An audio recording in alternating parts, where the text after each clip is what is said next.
John Bennett, televisando de Miami Beach, hogar de Neurocirugía TV. Tenemos el placer de tener otra gran ronda de neurocirugía con el presentador Ernesto Fidel Ardiziana. Marco, el jefe de la charla de Cuba, va a presentar formalmente. Buenos días, Marco. Buenos días, John. Buenos días para todos. Un placer tenerlos acá una vez más, como se está haciendo ya algo regular los domingos, para dar un poco de matiz de lo que hacemos los neurocirujanos alrededor del mundo y, bueno, entre ellos los cubanos. Tenemos hoy un día también de lujo. Tenemos el placer de tener con nosotros al doctor Ernesto Fidel Ardiziana, neurocirujano cubano con entrenamiento de cirugía neurooncológica del Hospital Hermanos Amejeiras en Cuba, y además actualmente forma parte del Colegio de Neurocirujanos en México. Él nos va a traer un tema que es apasionante y polémico al mismo tiempo, relacionado con la cirugía endoscópica, aciertos y desaciertos. Esto sabemos que va a ser un tema que para todos nos va a ser de amplia utilidad. Decirles a todos que una vez que terminen la conferencia se podrá hacer las rondas de preguntas a través del chat o las intervenciones de las personas que lo estimen pertinente. Una vez más, agradecerles a todos por su participación acá y, bueno, desearle al doctor Ernesto una feliz presentación, y todos vamos a estar pendientes de ella. Muchas gracias y adelante. Hola Marcos, pues buenos días, buenas tardes, de acuerdo a la latitud de cada uno, decirles que muy agradecido por la posibilidad de poder intercambiar con ustedes en relación al trabajo que estamos desarrollando desde acá. Comentarles que me encuentro en la ciudad de Tabasco. Es un estado que se localiza en la región sureste de México. Es un estado principalmente petrolero y que, bueno, por azares del destino fuimos llegando a esta región. Desarrollo mi actividad en 2 hospitales privados, específicamente en el Hospital Ángeles de Villahermosa, que es la capital del estado que les presentaba inicialmente, y en ocasiones en la Clínica Mérida de la ciudad de Yucatán. Yo creo que para estar un poquito más cerca de Cuba, porque ahí sí nos acercamos bastante ya. Y desarrollo la actividad pública en el Hospital Juan Graham Casasus. Es un hospital de la Secretaría de Salud muy ocupado en el número de pacientes, y es precisamente allí, ante la necesidad de un grupo de enfermos de optar por las técnicas neuroendoscópicas a través de una serie de gestiones, pudimos adquirir o cotizar el instrumental mínimo necesario para desarrollar la cirugía endoscópica, principalmente de la región celar y paracelar. Al mismo tiempo, pues tuve la posibilidad de desarrollar algunos entrenamientos en el Instituto Politécnico Nacional con el doctor Diego Méndez Rositos, y compartir con el doctor Juan Luis Gómez Amador, que nos visitó y nos transmitió su experiencia en varias ocasiones en esta región, y fue lo que permitió, pues, que surgiera la motivación principalmente con estos abordajes de base de cráneo. Por tanto, quien les habla no es un experto en el tema. Yo soy simplemente un neurocirujano joven que quiere compartir con ustedes en esta mañana de domingo aciertos y desaciertos en relación a esta cirugía, que yo creo que es motivadora y que yo creo que cautiva a todos los neurocirujanos. Hemos tenido la posibilidad de incursionar en abordajes neuroendoscópicos de la región celar y paracelar, del sistema ventricular, de la región pineal, del ángulo pontocerebeloso y otras zonas que también me gustaría, pues, comentarle. Comenzaremos con algunas consideraciones en relación a la región celar y paracelar. Yo creo que es una anatomía, pues, bien conocida para los neurocirujanos. Sabemos que lleva horas de estudio la anatomía de la región celar y paracelar.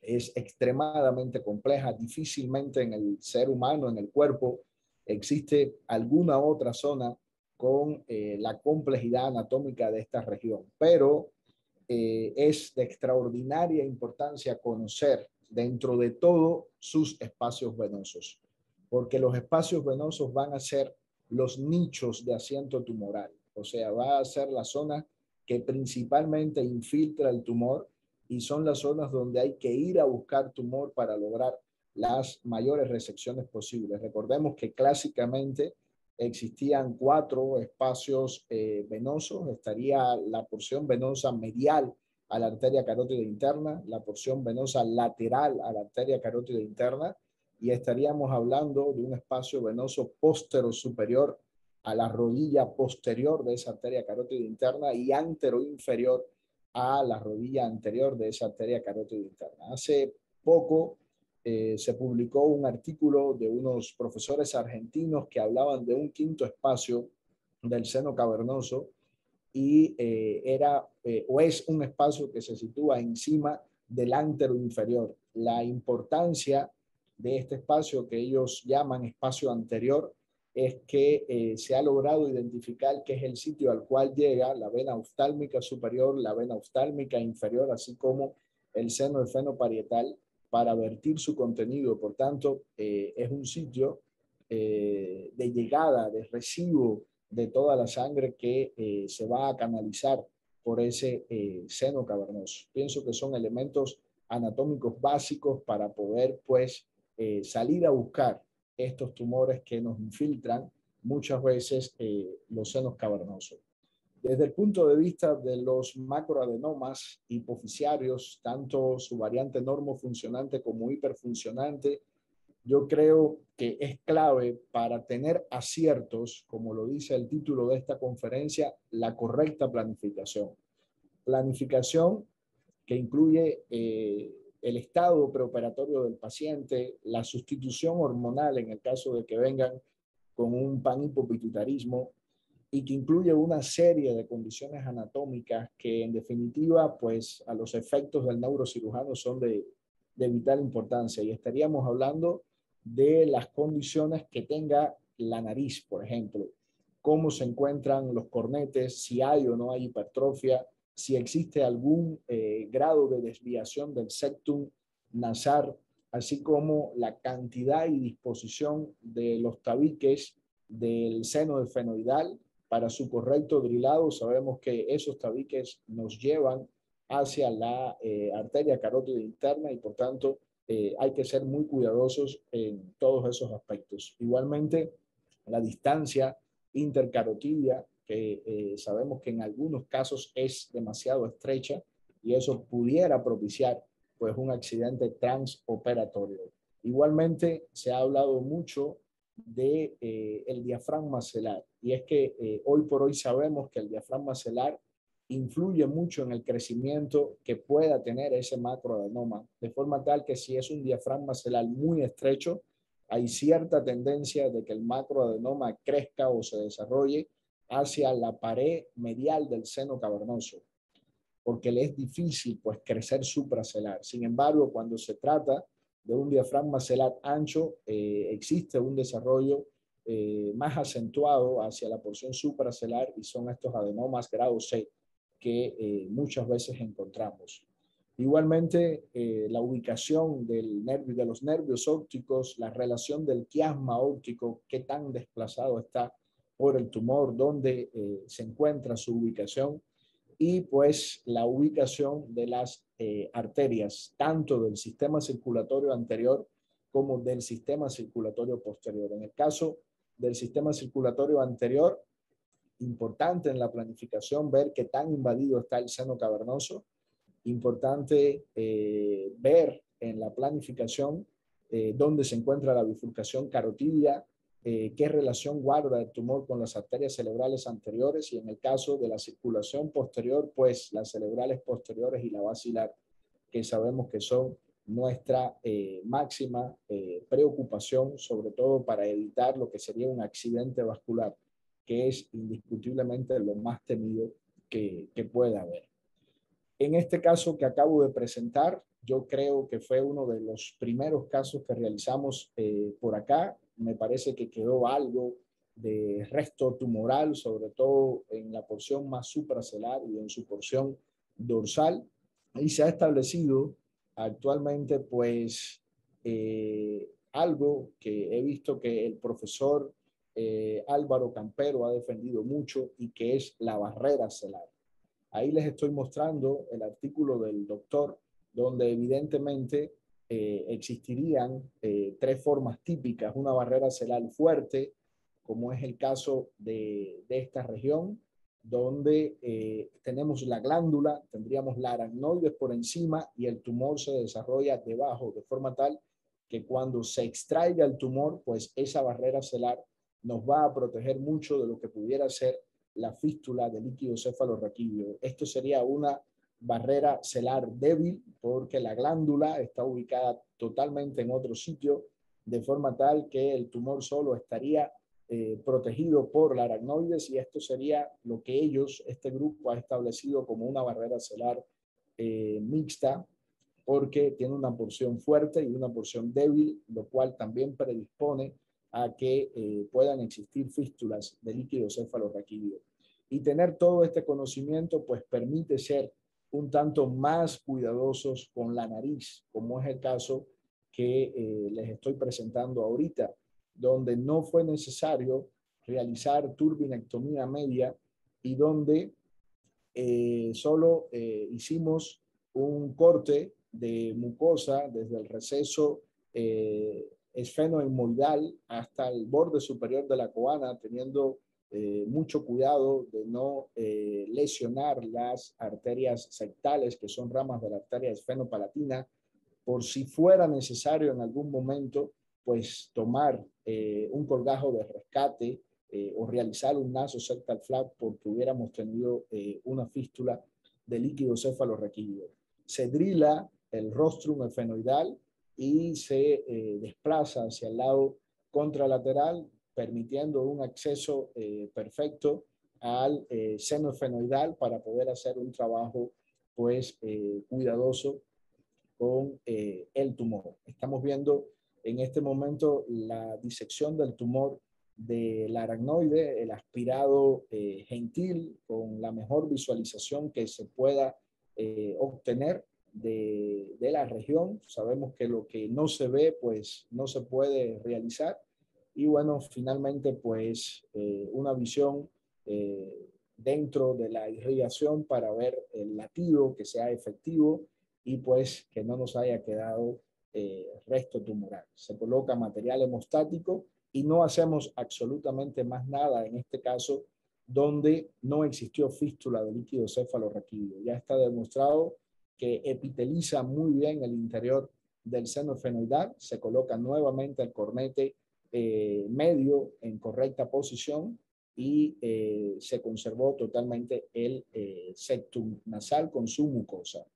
En el caso de los macroadenomas hipoficiarios hiperfuncionantes, no hemos tenido en nuestra serie otro tipo de hipersecreción que no sea la de la hormona GH, o sea, acromegalia. Esta fue una paciente que nos llega con francos signos de acromegalia. Vemos las dimensiones de sus labios, de sus pómulos, el grosor de su lengua, la separación de sus dientes, denominado diastema, precisamente por el prognatismo de su mandíbula.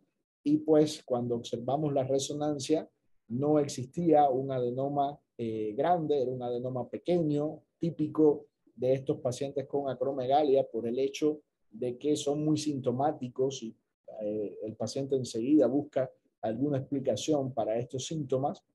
Y si observamos bien su resonancia, teniendo en cuenta los aspectos de planificación que había conversado, nos damos cuenta que tiene una barrera mixta, dado que la glándula, como es hipercaptante de contraste, pues siempre se ve hiper intensa en resonancia. Y ahí estamos observando que tiene un desplazamiento principalmente superior hacia el lado izquierdo de la paciente. Decidimos hacer un abordaje similar al que mostré y fíjense cómo la somatomedina C, o el factor de crecimiento insulinoide, lo teníamos preoperatorio en 611 nanogramos por mililitro y en el posoperatorio inmediato nos desciende a 377. Como hemos hablado con los endocrinólogos en varias ocasiones, no es el posoperatorio inmediato el momento ideal para hacer las dosificaciones hormonales. Sabemos que demoran un tanto en reducir, casi siempre al mes es que se ve el ajuste de toda esta hipersecreción que ocasiona la hipersecreción de GH, pero en este caso, pues desde el post inmediato ya se observaba su reducción. Esta es la paciente al egreso. Uno nota cómo cambian sus partes blandas inmediatamente termina la cirugía. Y esta es la paciente 1 año y 6 meses después de la cirugía en una visita médica, y ya se notaba de nuevo abotagadas las partes blandas. Decidimos hacer estudios de control y fíjense cómo en la pared medial de su seno cavernoso derecho se ve un remanente o un recrecimiento. Realmente no se precisaba tanto en la resonancia inmediata, lo cual nos hace pensar en una recidiva que indiscutiblemente se produce por restos que quedaron en el primer abordaje. Y la dosificación hormonal, pues nada de control. Hay un incremento de 377, que había sido nuestro último control, a 439. Una paciente que decidimos pues programar para una reintervención, de forma tal que se hace extraordinariamente importante tener en cuenta una serie de factores para lograr una resección total en estos adenomas funcionantes, ya sea funcionante o no funcionante, pero en los funcionantes es de vital importancia, por lo que explica el no poder resecar totalmente la lesión. Y ahí se ha sugerido algo que en la vida real es un tanto difícil de lograr, que es la disección extrapseudocapsular. Sabemos que tienen una pseudocápsula los adenomas, y pues hacer una disección por fuera de la pseudocápsula entre la aracnoides y el tumor, lo cual pues en adenomas friables, como casi siempre son los funcionantes, pues se convierte en un tema. Igualmente se ha realizado o planteado una secuencia de disección tumoral a la hora de realizar la disección, comenzar por un plano inferior.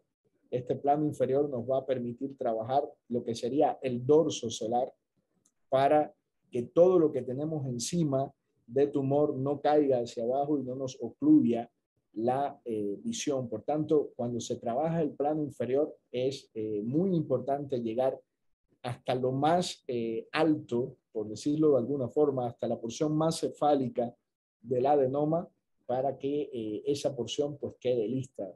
Después trabajar los planos laterales, que serían los que miran a esa pared medial del seno cavernoso, y finalmente pues centrarnos en el plano superocentral, para que una vez que la aracnoides caiga por la exéresis tumoral, pues los planos que van a quedar sin visión ya hayan sido vistos. Este tema de la pared medial del seno cavernoso ha sido estudiado por varios doctores. Llamó mucho la atención el artículo que realizaran en la Universidad de Pittsburgh en su parte 1 y en su parte 2 sobre la anatomía, los ligamentos, así como las técnicas quirúrgicas para poder remover esa pared medial, que es un problema principalmente en los adenomas funcionantes. Y estos autores pues han previsto una serie de maniobras, de pasos a seguir para poder remover esa pared medial. Sabemos que el paso o que tenemos el remanente, y el paso número 1 sería la apertura con disectores especiales, según ellos plantean, de la pared medial entre la rodilla posterior y anterior de la arteria carótida interna, tratando de ser, yo diría que agresivos con la dura madre infiltrada en esa zona, para poder localizar el ligamento paracelar inferior y establecer un corte de ese ligamento paracelar inferior. Se va a permitir la visualización de la arteria hipofisiaria inferior, la cual se puede coagular y cortar, y se va a poder entonces realizar una remoción de la dura madre en la porción posterior de la silla, así como en el dorso celar.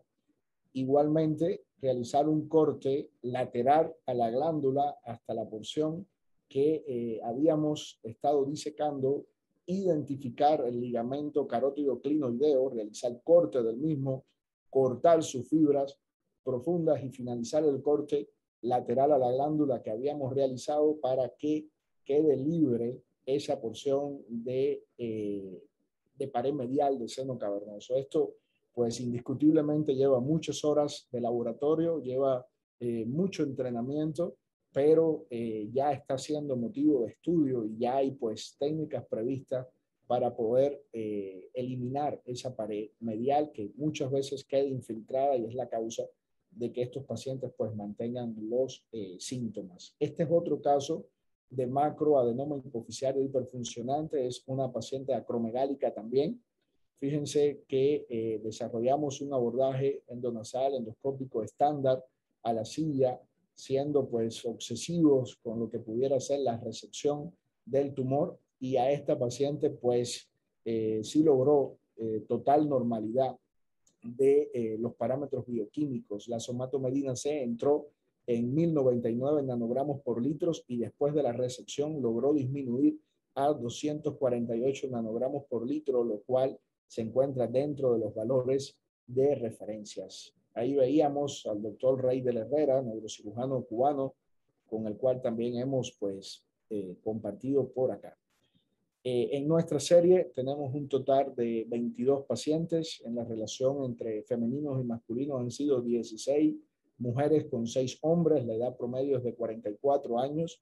Se ha logrado la resección tumoral en el 80% desde el punto de vista macroscópico, y desde el punto de vista histológico hay un franco predominio de los pacientes con adenomas normofuncionantes.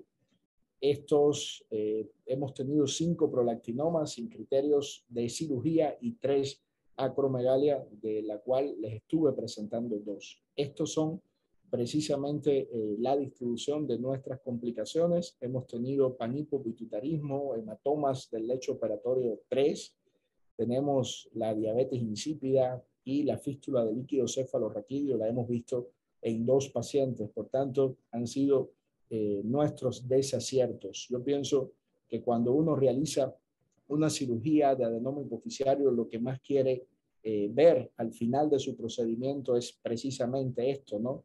Un lecho operatorio vacío por una adecuada resección tumoral, la glándula hipoficiaria y la aracnoides pues totalmente libre y con un latido pues eficiente, de forma tal que no hayan existido lesiones vasculares. En relación a las complicaciones que les había presentado, presentarles rápidamente estos casos. En este caso era un adenoma complejo, sobre todo porque era un NOSH4 al involucrar totalmente la arteria carótida interna del seno cavernoso. Cuando hicimos la resección en el plano sagital, se logra pues remover toda la lesión, pero en el plano coronal vemos cómo queda un resto que evidentemente avanza hacia la fosa media y que en el abordaje extendido al seno cavernoso no fue posible pues remover. En el caso de la paciente que les presento, tenía un adenoma de acuerdo a la clasificación grado C. Este adenoma se opera, creemos que la resección fue muy generosa. La paciente se va de alta con una evolución favorable y nos llega a urgencias presentando un cuadro de rigidez nucal con fiebre, vómitos. Cuando hacemos tomografía vemos que tenía pues aire en el interior de la tomografía. La fístula de líquido no se contataba, pero ante la presencia de aire y signos meningios era evidente que estaba complicada con una meningoencefalitis. Decidimos pues llevarla a quirófano nuevamente y hacer pues un colgajo de rescate, colocar la grasa y colocar pues fascia lata también para ocluir totalmente el sitio de la fístula. Normalmente durante el transoperatorio no se constató la salida de líquido, era una paciente obesa y sabemos que la obesidad pues es un factor de riesgo importante para poder desarrollar después las fístulas de líquido. Por suerte, los 2 pacientes se encuentran muy bien Y a este paciente, pues al ser un normofuncionante, decidimos mantenerle la observación estrecha para ver cómo le iría. Hablando de la región celar y paracelar, pues presentarles el caso de un paciente con un craneofaringioma que nos llegó. Lo clasificamos como un Kazan 2. Creemos que se trataba de una lesión infundibular y un Puget 3, ya que involucraba totalmente el hipotálamo de, el lado derecho, lo cual permitió pues hablar con la familia sobre el pronóstico que tienen los Puget 3, que sabemos que siempre es más reservado en relación a los grados inferiores. Se realizó una cirugía, en este caso binarial, sobre todo porque iba a ser un abordaje pues extendido, transplano, transtubérculo. Comenzamos el drilado del piso. Pudimos contar para este caso con la presencia del doctor Juan Luis Gómez Amador, que es un destacado endoscopista en toda Latinoamérica. Se está coagulando en este caso el seno cavernoso anterior y se comienza pues toda la disección extralesionar de la lesión para poder lograr su exéresis. Se observa el quiasma, se observa las adherencias que tiene la cápsula, en este caso al top de la basilar y a las cerebrales posteriores, visualizándose también las arterias cerebelosas superiores, y finalmente pues se logra la exéresis total. Se ven acá arriba las arterias cerebrales anteriores y se procede a realizar pues un colgajo con grasa, con nasosectal flap, y se usaron también pues selladores biológicos para permitir la recuperación del paciente, teniendo en cuenta que si realizaba una fístula, pues se trataba de una fístula de alto grado al tener abierto el tercer ventrículo. A este paciente le fue bien. Tenemos pues las imágenes postoperatorias egresando de nuestro hospital. Actualmente lleva control por endocrinología y le va bien. Entrando en la cirugía del sistema ventricular, tenemos que decir que es una de las zonas que más se ha beneficiado de los abordajes neuroendoscópicos. De hecho, es una región pionera en este tipo de abordajes. Ahí estamos mostrando pues el recorrido que realiza un endoscopio dentro del sistema ventricular para lograr pues perforar lo que sería la lámina premamilar, que como tip pues siempre tenemos que buscarlo lo más insinuado posible al dorso celar, porque en las variantes anatómicas hemos visto que el dorso celar pues es una zona que se encuentra alejada de la bifurcación de la basilar y se convierte en una porción pues más segura. En este caso presento una paciente que nos llega al hospital y no podía caminar. Uno le daba la orden, por favor, y no podía caminar. Por caminar, por favor. Camina. Esta paciente ya estaba presentando trastornos esfinterianos desde hacía un mes aproximadamente. Era maestra y le gustaba jugar con sus enfermos y pues no podía, le gustaba jugar con sus alumnos, perdón, y no podía coordinar los movimientos. Por tanto, creemos que comenzó desarrollando un patrón crónico de hidrocefalia que finalmente se agudizó. Cuando revisamos la tomografía, se trataba de una hidrocefalia triventricular. El cuarto se encontraba en límites normales desde el punto de vista de metría, y pues decidimos planificarle un abordaje endoscópico para fenestración del tercer ventrículo una vez que se realizaron los estudios de líquido cefalorraquídeo. En este caso, pues estamos entrando por el agujero de Monroe y fíjense la fineza, por decirlo de alguna manera, que tiene el piso del tercer ventrículo, lo cual traduce la cronicidad de esta afección. Se ve la basilar, se ve su bifurcación y nos daba mucha seguridad el electrocoagulador sin coagular, solamente para poder hacer el estoma con precisión y pues abrir a las cisternas prepontinas, pretallo cerebral, abriendo también la membrana de Liebig-Weill, la cual sabemos que es importante en determinar pues la correcta evolución de la enferma. Y ahí se ve pues la paciente cómo después del procedimiento logra mejorar totalmente sus síntomas y se resuelven los aspectos neurológicos que motivaron pues la intervención. Se hace la salida con cuidado del tercer ventrículo una vez que se identificaron todas las estructuras anatómicas y pues le va muy bien a esa paciente. Tenemos el caso de un paciente, hablando de cirugía ventricular, que nos llega con una imagen nodular en el tercer ventrículo asociada a una lesión quística que evidentemente se pronunciaba mucho más a la izquierda, de forma tal que si entrábamos por el lado derecho, la porción sólida nos iba a quedar contraria, por lo cual decidimos hacer un abordaje por el lado izquierdo para tener de frente la porción sólida de esta lesión que resultó ser un papiloma del plexo coroideo. Entramos por la izquierda, lo primero que siempre hacemos es identificar todas las estructuras anatómicas importantes, en este caso el agujero, la vena tálamo estriada, el plexo coroideo, la vena septal que estaba por encima.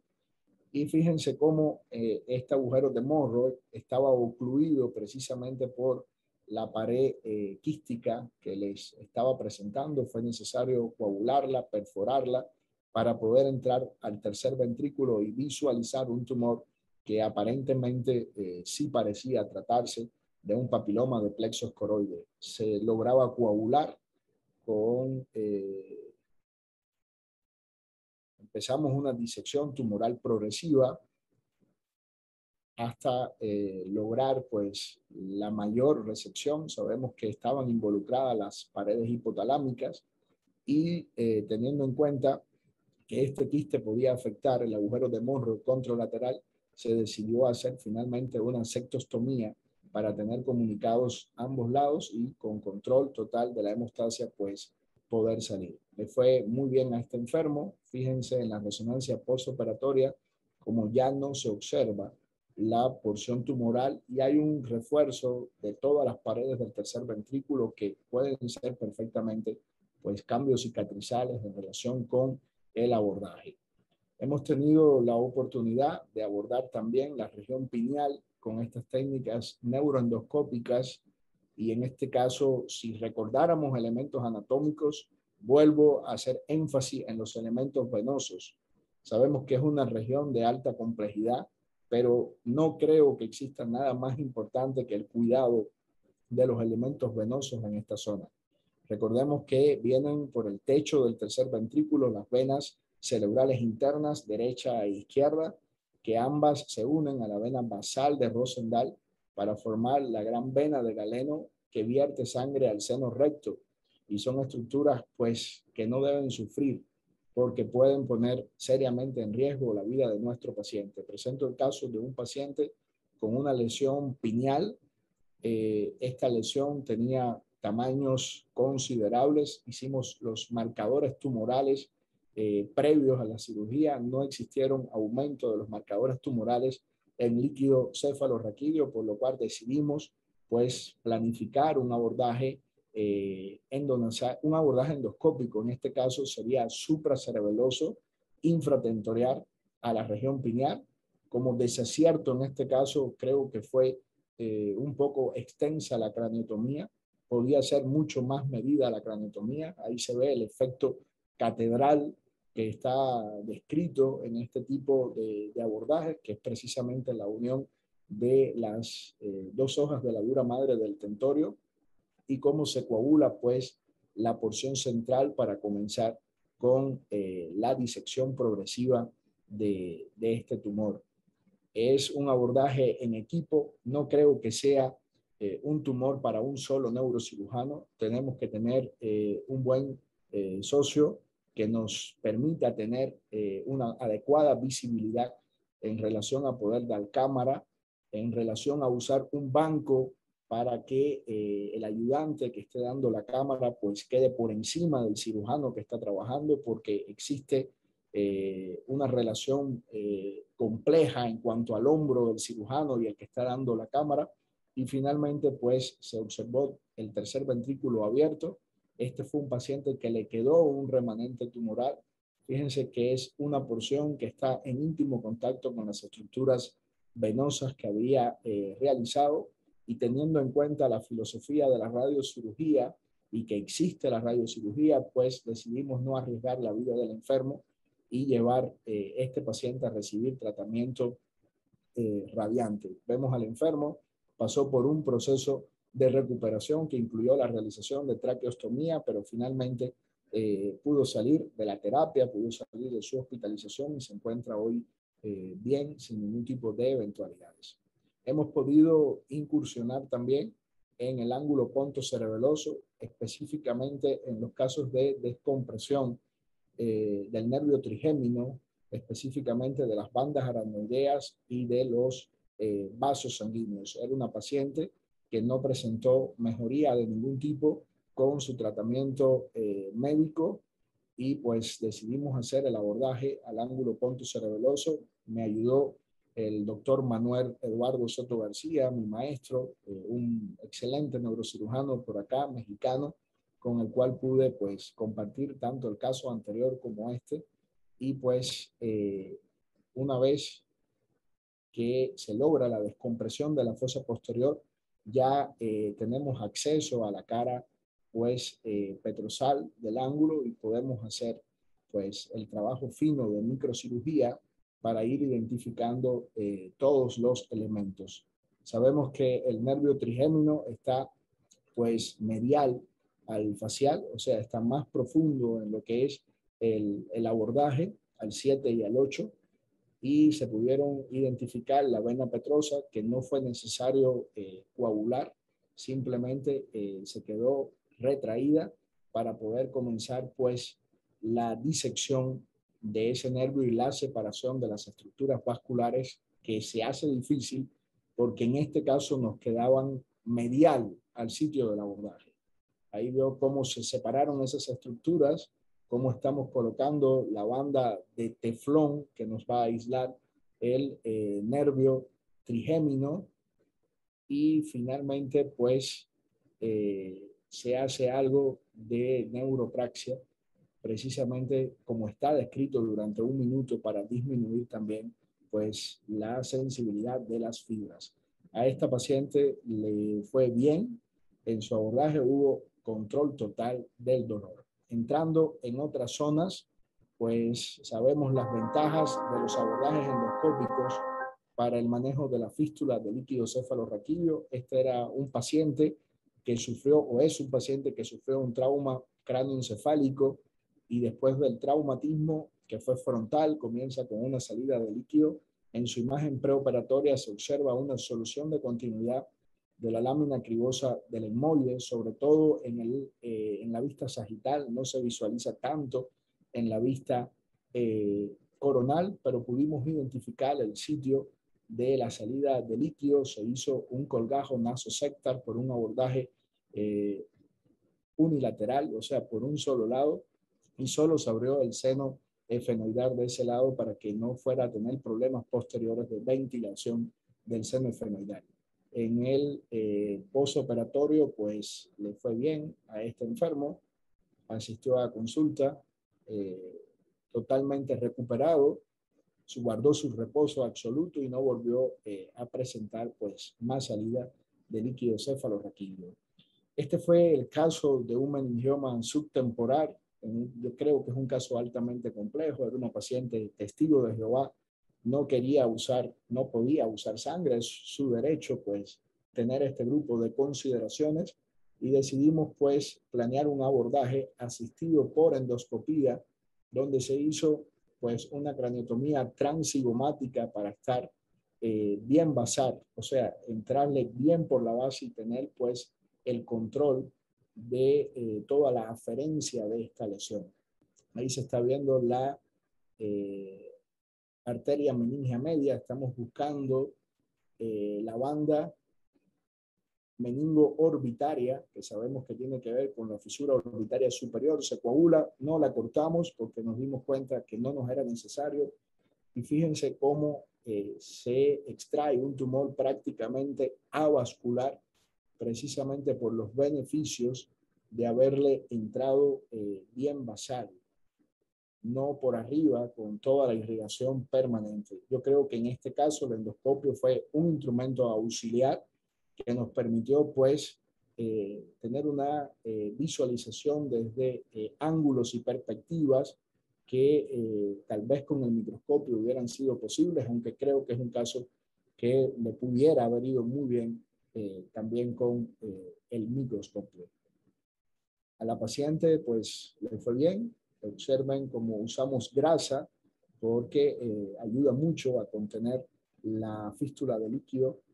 Cefalorraquídeo es un tejido excelente, gracias a Dios no la desarrolló y todo salió bien. Finalmente, mostrarles el caso de el uso de la endoscopía en la columna vertebral. También un caso que compartí con el doctor Soto García, y yo creo que muestra pues el abordaje de mínima invasión y las ventajas que puede dar la neuroendoscopía en este tipo de lesiones. Se trataba imagenológicamente de un posible neurofibroma. Se hizo un abordaje tubular para poder hacer una laminectomía de 2 niveles y a través del tubo pues se logró la disección de esa lesión tumoral, donde vemos los ángulos de visión que ofrece la endoscopía, cómo permite identificar la raíz de dónde emana el tumor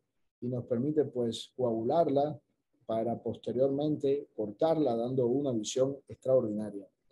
Yo creo que todavía hay que perfeccionar un poco las herramientas para estos abordajes endoscópicos de columna. Requieren pues cierta paciencia, cierta calma para poderlo lograr. También considero que el uso del microscopio hubiera podido ser adecuado en este tipo de abordaje, pero nos sentimos relativamente cómodos con el endoscopio.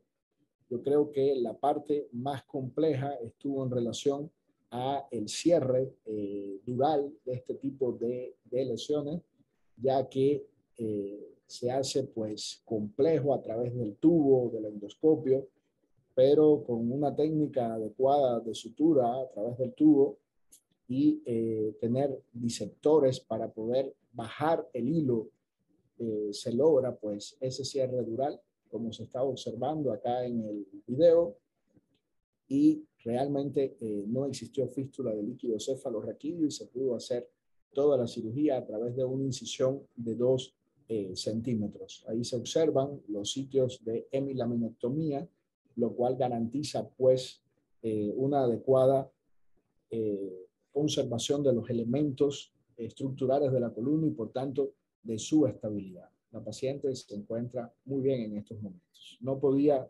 terminar sin agradecer a profesores de extraordinario valor, primeramente a la casa formadora del Hospital Hermano Sanmajeira, específicamente al doctor Omar López Arbolá y al doctor Marlon, con los cuales pues tuve posibilidad de compartir algunos momentos de mi residencia y creo que fueron pues motivadores para poder incursionar en todo este mundo de la neuroendoscopía. Igualmente a mi profesora Silvia Salva, falta en esa foto el doctor Orestes López Piloto, con los cuales desde la residencia realizamos algunos abordajes a la región pineal endoscópicos y actualmente pues las gracias al doctor Manuel Eduardo Soto García, con quien comparto pues la actividad neuroquirúrgica por este país, igualmente al doctor José Antonio Soriano, que son fuentes de motivación permanente, y a los profesores que han pues facilitado herramientas muy poderosas para poder desarrollar todos estos abordajes, el doctor Diego Méndez Rosito, el doctor Juan Luis Amador Gómez Amador, que han constituido también fuentes de muchísimo valor para seguir adelante. Finalmente, una frase de Manuel Álvarez Bravo, un destacado fotógrafo mexicano, dice que cuando los ojos ven, lo que nunca vieron, el corazón siente lo que nunca sintió. De ahí la importancia, pues, de tener una correcta visualización para lograr el éxito en nuestra especialidad. Les muestro una de las cabezas olmecas, son los olmecas de esta región, es la cultura más antigua de Mesoamérica y bueno, tiene que ver con la neurocirugía en el aspecto de que fue una cultura extraordinariamente organizada para su momento. Ninguna cultura desorganizada pues hubiera podido hacer esas cabezas colosales en aquel momento de la historia, y organización sabemos que es extraordinariamente importante en nuestra especialidad. Gracias. Doctor Ardizana, muy buenas tardes. Soy el doctor Yumei Guano desde Ciudad Real, España. Gracias, doctor. Un tema bastante importante, ¿no? Dadas las características que nos presta, las posibilidades que nos presta la técnica endoscópica. Yo creo que ha sido una excelente tarde con buenos casos clínicos que nos ha indicado. Iremos desmenuzando poco a poco las diferentes técnicas, las características, posibilidades. Voy a pasar a leer unas preguntas que hacen en el chat, ¿no? La doctora Silvia Salva dice: hola, estimado Ernesto, ante todo un orgullo, felicitaciones. Me gustaría tu opinión sobre tipo de resonancia magnética para estudio de los casos con lesiones de hipófisis. El doctor Campero de Argentina, un momentito, a ver. El doctor Campero de Argentina, como bien dices, habla de tipificarlas con resonancia magnética 3 teslas. El profesor Moreno de México habla de 1.5 teslas. ¿Cuál consideras más útil o cuál usas? Y si usa, bueno, es una de las preguntas. Contestemos a esa, por favor. Muchas gracias, doctor. En nuestro medio tenemos una resonancia de 1.5 Tesla. Teniendo en cuenta que por encima de 1 ya se considera de alto campo, pues sería de alto campo. Es una institución pública con una alta demanda de trabajo y pues en ocasiones creo que apuran un tanto el estudio y se ven las imágenes un tanto distorsionadas. La respuesta concreta sería: mientras mayor teslaje exista, teniendo en cuenta la posibilidad de cada lugar, pues se van a identificar mucho mejor todos los elementos anatómicos preoperatorios necesarios para la planificación.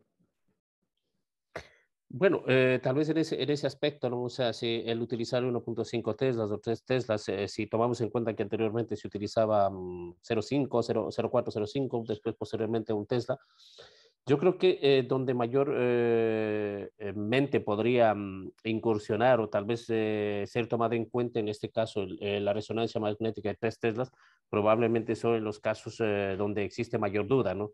O donde existen microadenomas, o si es que los adenomas existentes son productores o no productores tal vez, donde existen lesiones quísticas y que podrían también estar relacionadas con presencia de tumores productores.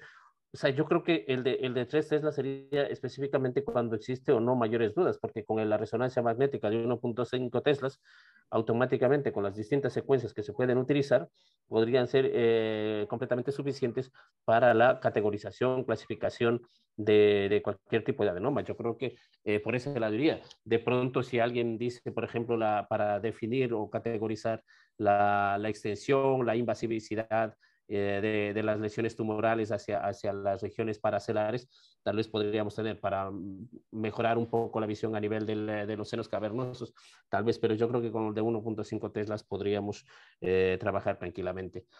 Totalmente. Exacto. La siguiente pregunta de la misma doctora dice: ¿usas o no el drenaje lumbar externo en el estadio postoperatorio como lo hace Paul Garner? Sí, usamos drenaje lumbar externo en el estadio postoperatorio. Yo creo que en la fístula quirúrgica, cuando es muy evidente la fístula, el paso número 1 es ir por la fístula, tratar de resolverlo. Pero hemos tenido casos, no puedo mentir, influyen a veces las cuestiones económicas, y en esos casos hemos usado drenaje lumbar externo y muy buenos resultados. Muy buenos resultados después de 5 días de reposo absoluto, asociar el uso de laxante para tratar de disminuir todo tipo de maniobra valsalva y cubrir al enfermo con antibiótico terapia para evitar una sobreinfección. Y ha habido buenos resultados.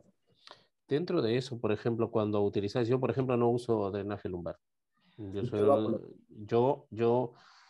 Cuando veo que hay una lesión que puede o que me da un tipo de fístula, dependiendo del tipo de fístula, un buen taponamiento o una buena colocación de las diferentes capas, un buen pedículo vascularizado, suelen ser suficientes, ¿no? Yo no tengo mucha experiencia, por ejemplo, en la utilización de drenajes lumbares en este caso. Sin embargo, por ejemplo, ¿qué tipo de protocolo de antibioterapia utilizáis en estos casos? Cuando tenemos un paciente con lumbar, o sea, drenaje lumbar externo y fístula asociada, lo cubrimos con ceftriaxona en una dosis de cobertura del sistema nervioso y vancomicina. Se dejan durante una semana cubiertos con ceftriaxona y vancomicina y su drenaje lumbar abierto de forma rosa, o sea, que salga el líquido sin problema. Lo hemos hecho en 2 casos y buenos resultados. Una vez que disminuye la presión sobre el estómago, por donde esté saliendo el líquido cefalorraquídeo, se ha logrado la cicatrización correcta. Y en otro caso, pues fuimos por la fístula, hicimos el colgajo tricapa, que estamos habituados, y como usted dice, se acabó el problema. Yo creo que siempre que tenga los medios y las posibilidades de ir por la fístula, es mi primera intención. Siguiente pregunta. ¿Siempre usas fascia o grasa en estos casos? No. Es extraordinario ya usar fascia o grasa o nasosecta. Yo creo que solamente cuando se contacta la fístula de líquido cefalorraquídeo en el transoperatorio. Todo queda preparado. En el segundo caso de adenoma que mostré, todo queda preparado para hacer un nasosectal flap de rescate si fuera necesario, pero extraordinariamente ya se hace. Cuando se realiza una disección cuidadosa, cae el aracnoide, se ve integridad del aracnoides, ahí puede terminar y sabemos que epiteliza todo muy rápido y que no hay ningún tipo de infección asociada a dejar eso expuesto a la cavidad nasal. Efectivamente, yo creo que, por ejemplo, igual los colgajos pediculados casi siempre se deben preparar. O sea, cuando una cirugía está planificada, o sea, cuando está bien la patología celar está completamente clasificada, gradada, de antemano ya se va preparando, se va planificando este tipo de cirugías y se ve la necesidad o la no necesidad de que al final el paciente vaya a requerir o no vaya a requerir un pedículo vascularizado. Muy pocas son las situaciones en las que de forma en la parte intraoperatoria vemos la presencia de fístula con microadenomas o adenomas celares y que tengamos que realizar una preparación del colgajo celular posteriormente. Yo, por ejemplo, en ciertos casos utilizo las pegas biológicas autólogas. O sea, yo automáticamente solemos preparar la extracción de 100, 120 mililitros de sangre al paciente, se manda a centrifugar, se utiliza supernatans, o sea, el plasma rico en fibrino, proteínas y todo lo demás. Entonces, y hace un pegamento fantástico, ¿no? O sea, se evita de que utilicemos incluso elementos extraños, ¿no? Estamos utilizando paquetes completamente autólogos en el paciente y de momento no hemos tenido mayores problemas en ese caso. Siguiendo con la doctora Silvia Salva, veo que es bastante activa. Uno de los dice, el abordaje pineal, ¿prefieres en posición sentado o prono? O ¿cuál es el mejor para el paciente? Si vamos a hacer el abordaje endoscópico, o sea, supracerebeloso, infratentorial, sentamos al paciente. Sentamos al paciente con el auxiliar del cabezal de Mayfield para sostener la cabeza y bajamos la camilla lo más posible. Igualmente siempre pedimos un banco auxiliar porque el ayudante pues tiene que estar por encima del cirujano. Si no se establece, como decía en la charla, un conflicto con el hombro del cirujano que está trabajando por la línea media y el brazo del ayudante que está sosteniendo la cámara y se hace pues pesado para una cirugía. larga, pero sí lo hacemos con el paciente sentado. Sí, yo creo que, por ejemplo, normalmente, por ejemplo, los casos de las lesiones de la región pineal, esas cosas casi siempre lo hago con abordajes microscópicos. Aún no he utilizado el endoscopio, igualmente, por ejemplo, para las neuralgias del trigémino, casi siempre termino utilizando el microscopio. Efectivamente, y creo que brindaría muchas posibilidades, no más que todo la capacidad de manipulación, de manejo, angulación, ángulos de visión que puede prestarnos el endoscopio, ¿no? Yo, por ejemplo, soy uno de los que anteriormente utilizaba el microscopio para las resecciones transnasales, transfenoidales de los adenomas hipofisarios, desde el 2001-2002 que iniciamos hasta el 2015, 2016 más o menos utilizaba el microscopio. Posteriormente me traduje totalmente a la endoscopía de base de cráneo y yo creo que es fantástico. Quienes manejan los dos instrumentos, yo creo que los dos instrumentos tienen sus beneficios enormes. Lo importante es la capacidad de manejo técnico del profesional, la familiarización que tiene con cada una de estas técnicas. Déjame ver, me parece que hay otro, o no sé si el doctor Ramón Valera dice, de pronto quiere decir características o posibilidades de uso de colgajos nasoseptales en fístula. Si vamos por la fístula, a mi consideración es mandatorio hacer un colgajo nasosectal pediculado. Es lo que va a garantizar pues, que las mucosas nos ayuden a cubrir. De hecho, una vez que aparecen en el mundo quirúrgico, los colgajos nasosectales se transformó drásticamente la cirugía de base de cráneo y mucho más la hipofisiaria. Me parece que en fístula pues es garantía tener un colgajo pediculado. Pues efectivamente. Vamos a dar la palabra al doctor Jesús Serrano, que está pidiendo que podamos darle la palabra. No sé si John, ¿podrías darle la palabra? Sí. Perfecto. Buenas tardes, doctor Serrano. Buenas tardes a todos, queridos compañeros. Saludos, Ernestico. Me parece muy novedoso todo lo que has estado diciendo y compartiendo con nosotros. Quería hacerte alguna pregunta. En tu serie de 22 casos, en el caso de la cirugía celar y paracelar, ¿crees que hubiese tenido un impacto diferente en la incidencia de fístula que hubieses practicado en la nasosecta flap?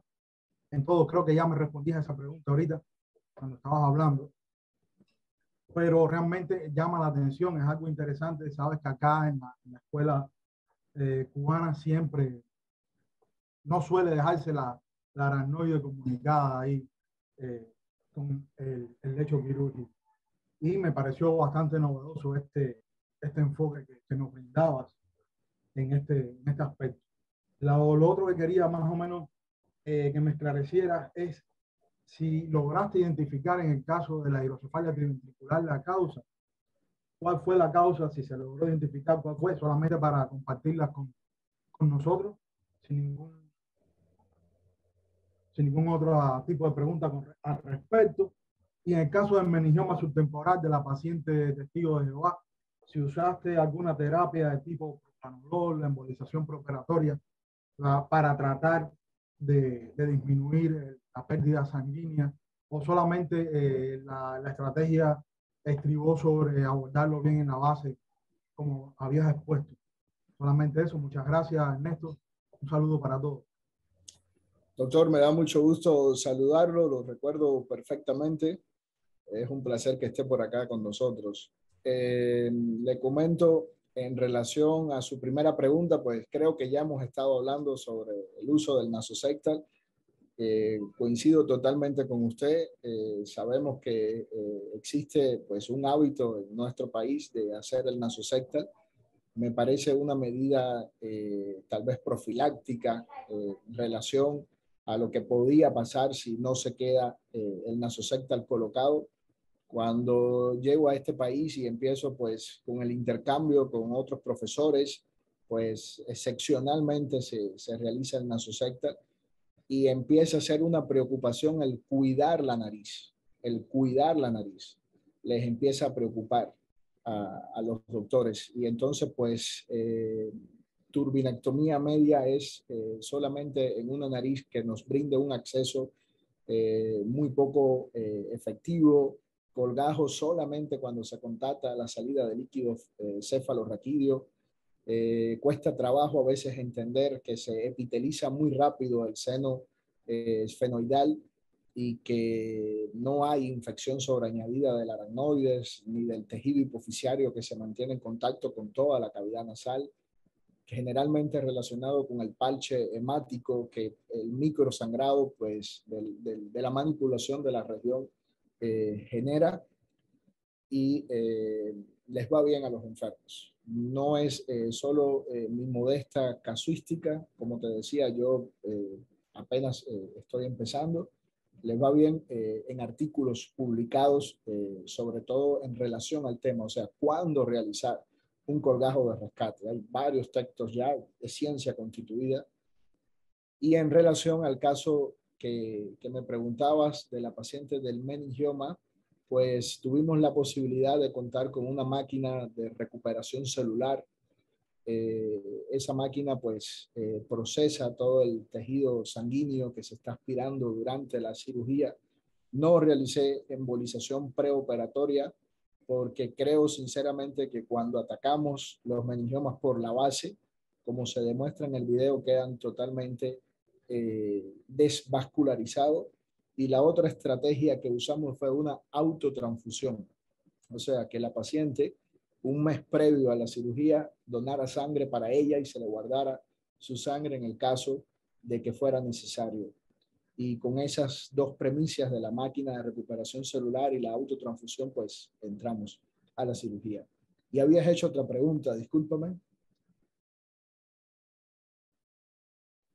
Te había hecho la pregunta si lograste identificar la causa de la hidrocefalia. Correcto, correcto. Mira, estudiamos el líquido cefalorraquídeo de la enferma, sobre todo viendo si había existido alguna infección, algo que hubiera podido propiciar la estenosis acueductal, porque parece ser una estenosis acueductal pues de mucho tiempo. Y en todos los estudios citoquímicos, tinción de Gran, tinta china, cultivos microbiológicos, todo lo que pudimos hacerle al líquido VAR, todo dio normal, no se evidenció algún proceso pues causal, orgánico que pudiera justificarla. Se trató y pues le ha ido muy bien. Muchas gracias, doctor Serrano. Me parece que Marco Baral también solicita. Si le pasamos el audio, por favor. Sí, buenas tardes para todos, reiterado.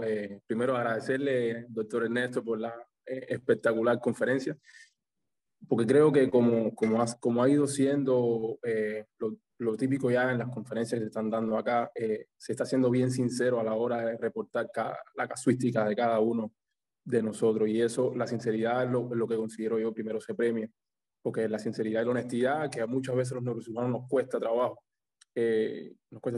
dejar a un lado el ego y mostrar nuestros aciertos y desaciertos, como bien usted decía, por lo que quisiera felicitarlo primeramente por eso. Segundo, que como neurocirujano joven, al igual que usted, altamente interesado en la inclusión en la neurocirugía endoscópica, primero quisiera preguntarle esa transición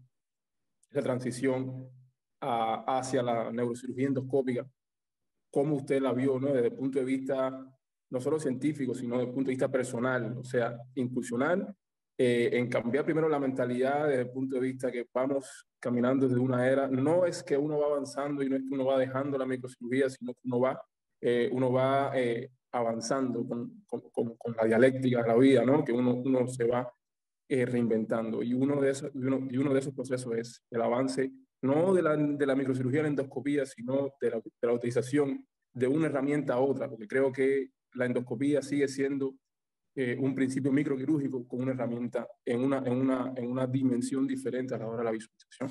Esa sería la primera pregunta. Y la segunda pregunta, a la hora de que, bueno, ya rompió esa primera barrera, ya entró en la cirugía endoscópica de la nariz, ya entró a la región celular.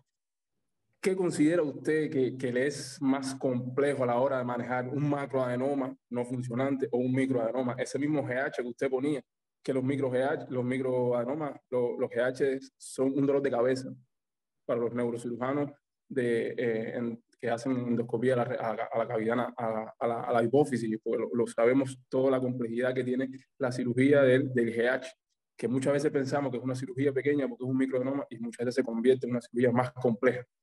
O sea, por eso quisiera saber su perspectiva en esas dos cuestiones y una vez más agradecerle por la experiencia. Gracias, doctor Marcos, por su pregunta, por sus comentarios. Yo creo que la transición, pues, como neurocirujanos jóvenes nos ha llegado muy de cerca y es muy importante, pues, la escuela formadora. Tuve la oportunidad de salir del Hospital Hermanos Sanmejeiras en La Habana y es una escuela, pues, fuerte en lo que es endoscopía de base de cráneo. Yo creo que el observar al doctor Omar López Arbolay, al doctor Marlon, el haber rotado con ellos, el intercambio con sus fellows durante el tiempo de la residencia, pues influye muchísimo en esa convicción de los beneficios de los abordajes endoscópicos. Lo segundo es, pues, el haber llegado a un lugar, el tener una serie de pacientes muy necesitados de tratamientos quirúrgicos y tratamientos quirúrgicos que ya hoy por hoy está demostrado que salen mejor, o sea, existen mejores resultados por la vía endoscópica. Y pues en muchas ocasiones ser la única opción de esos enfermos. O sea, lo que tú decidas, pues en tus manos está. Como ocurre en nuestros países latinos, que no tenemos un pool de neurocirujanos importante en las instituciones públicas y pues te toca decidir sobre qué es lo mejor para ese enfermo y qué le puedes ofrecer.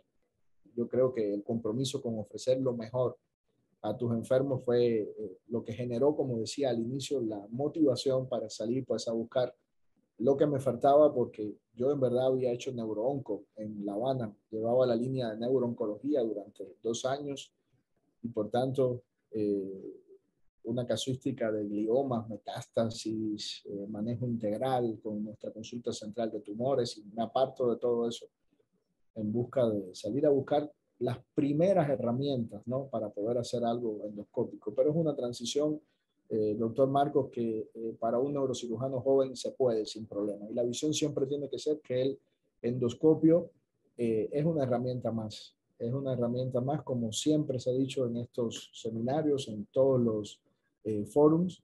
Es una herramienta más para usar cuando consideres para tener el... Yo creo que el escenario perfecto fuera el micro y el endoscopio al lado, como lo tienen algunas versiones modernas de los microscopios Carl Zeiss, y uno use uno o el otro en dependencia del ángulo que necesites para coagular un vaso, para terminar una disección. Es una herramienta muy versátil más que para neurocirujanos jóvenes yo creo que hoy tiene que formar parte de los escenarios.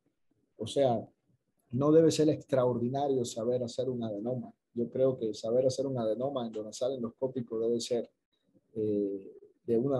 una habilidad habitual, común. Es como operar un hematoma subdural ya en los tiempos actuales, teniendo en cuenta los conocimientos básicos. Ahora, un adenoma extendido, complejo, que involucre pues fosa media, fosa anterior, grado E, D, pues ir a respetar siempre pues a los profesores, pero un adenoma sencillo, grado B, grado A, pues me parece a mí desde mi muy modesto criterio que debe formar parte de las habilidades básicas de cualquier profesional de nuestra especialidad en estos momentos. Y en relación a lo de si micro o macro, pues como decías, el micro tiene la gran dificultad de localizarlo, o sea, de ver en qué porción de la glándula está.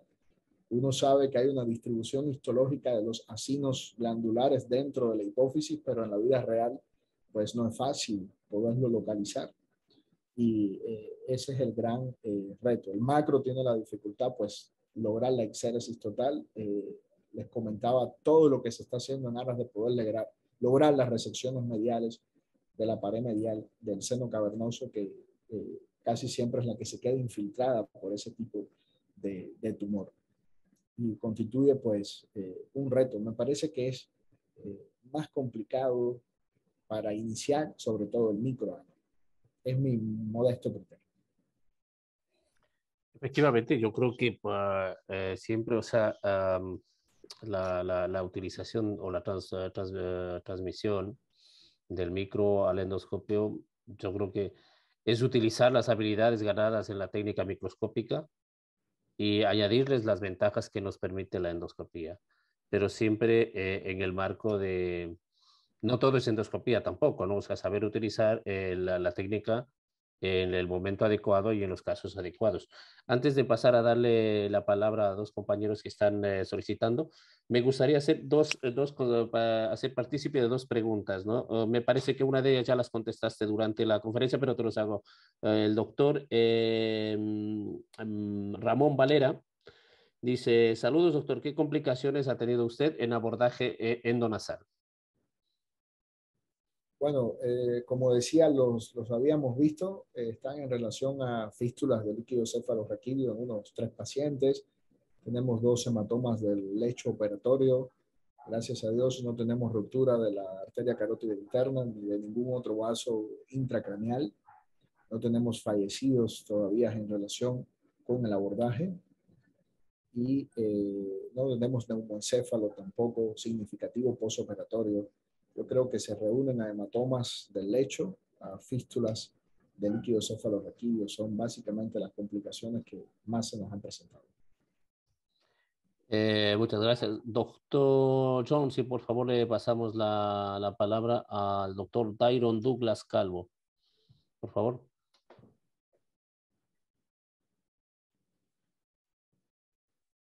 Sí, bueno, buenas tardes a todos los presentes, mis queridos colegas, hermanos allá de Cuba y bueno, otras regiones. Agradezco infinitamente la posibilidad de esta conferencia virtual, porque o sea, en mi experiencia, realmente yo creo que ahora es que me estoy nutriendo un poco más de todo el bagaje endoscópico. Provengo del Hospital Calixto García, que es realmente, no es como el Hospital Hermanos Amejeira, donde sí existe una experiencia vasta en los abordajes endoscópicos a diferentes tipos de lesiones. Felicitar a Ernesto por la humildad que, como decía Marcos, ¿no? Exponía todos los casos con sinceridad. Y bueno, hermano, tengo 2 preguntas, ¿no? La primera es referente a la importancia que le das a la planificación de, digamos, el cierre multicapas en los diferentes tipos de abordaje endoscópico, principalmente el endonasal. Y la segunda pregunta es referente a el caso que pusiste de una lesión tumoral extendida a fosa temporal. Si, bueno, o sea, tu experiencia referente a los abordajes combinados, o sea, abordajes de nivel 6 para el manejo de este tipo de lesiones, si las has empleado, si consideras que se podía emplear en este caso. Y bueno, por ahí van las preguntas. Un abrazo. Doctor Dairo, muchas gracias por sus preguntas, por sus aportes. No se preocupe por venir del Calixto. Yo creo que está en muy buena edad y usted trae una experiencia vasta en otras cosas que también son necesarias. Yo creo que es difícil superar la experiencia del trauma cráneoencefálico que hay en el Calixto, del trauma raquimedular, de la patología degenerativa de columna, que créeme que hace mucha falta también en la vida de un neurocirujano común, promedio, que tenga que resolver problemas en cualquier hospital del mundo. Así que para nada, súmese y está en muy buen momento. En relación a los colgajos, creo que lo habíamos visto, especialmente los dejamos solamente para cuando tengamos fístula de líquido cefalorraquídeo contratada durante la cirugía. Y en relación a los abordajes complejos, combinados, el half and half, este tipo de abordajes, pues en el caso específico de nuestra lesión era un meningioma de fosa media. Por suerte estaba muy lateral, no involucraba la pared lateral del seno cavernoso y pues con un abordaje transigomático para poder exponer muy bien la base craneal y lograr la separación de la dura madre de la base y ir coagulando específicamente la arteria meningia media, que sin duda alguna era quien proveía el aporte principal a este tipo de lesión, fue suficiente. Creo que todo es un problema de planificación, es un problema pues ver qué tanto se extienden estas lesiones para poder pues organizar los abordajes necesarios, ¿no?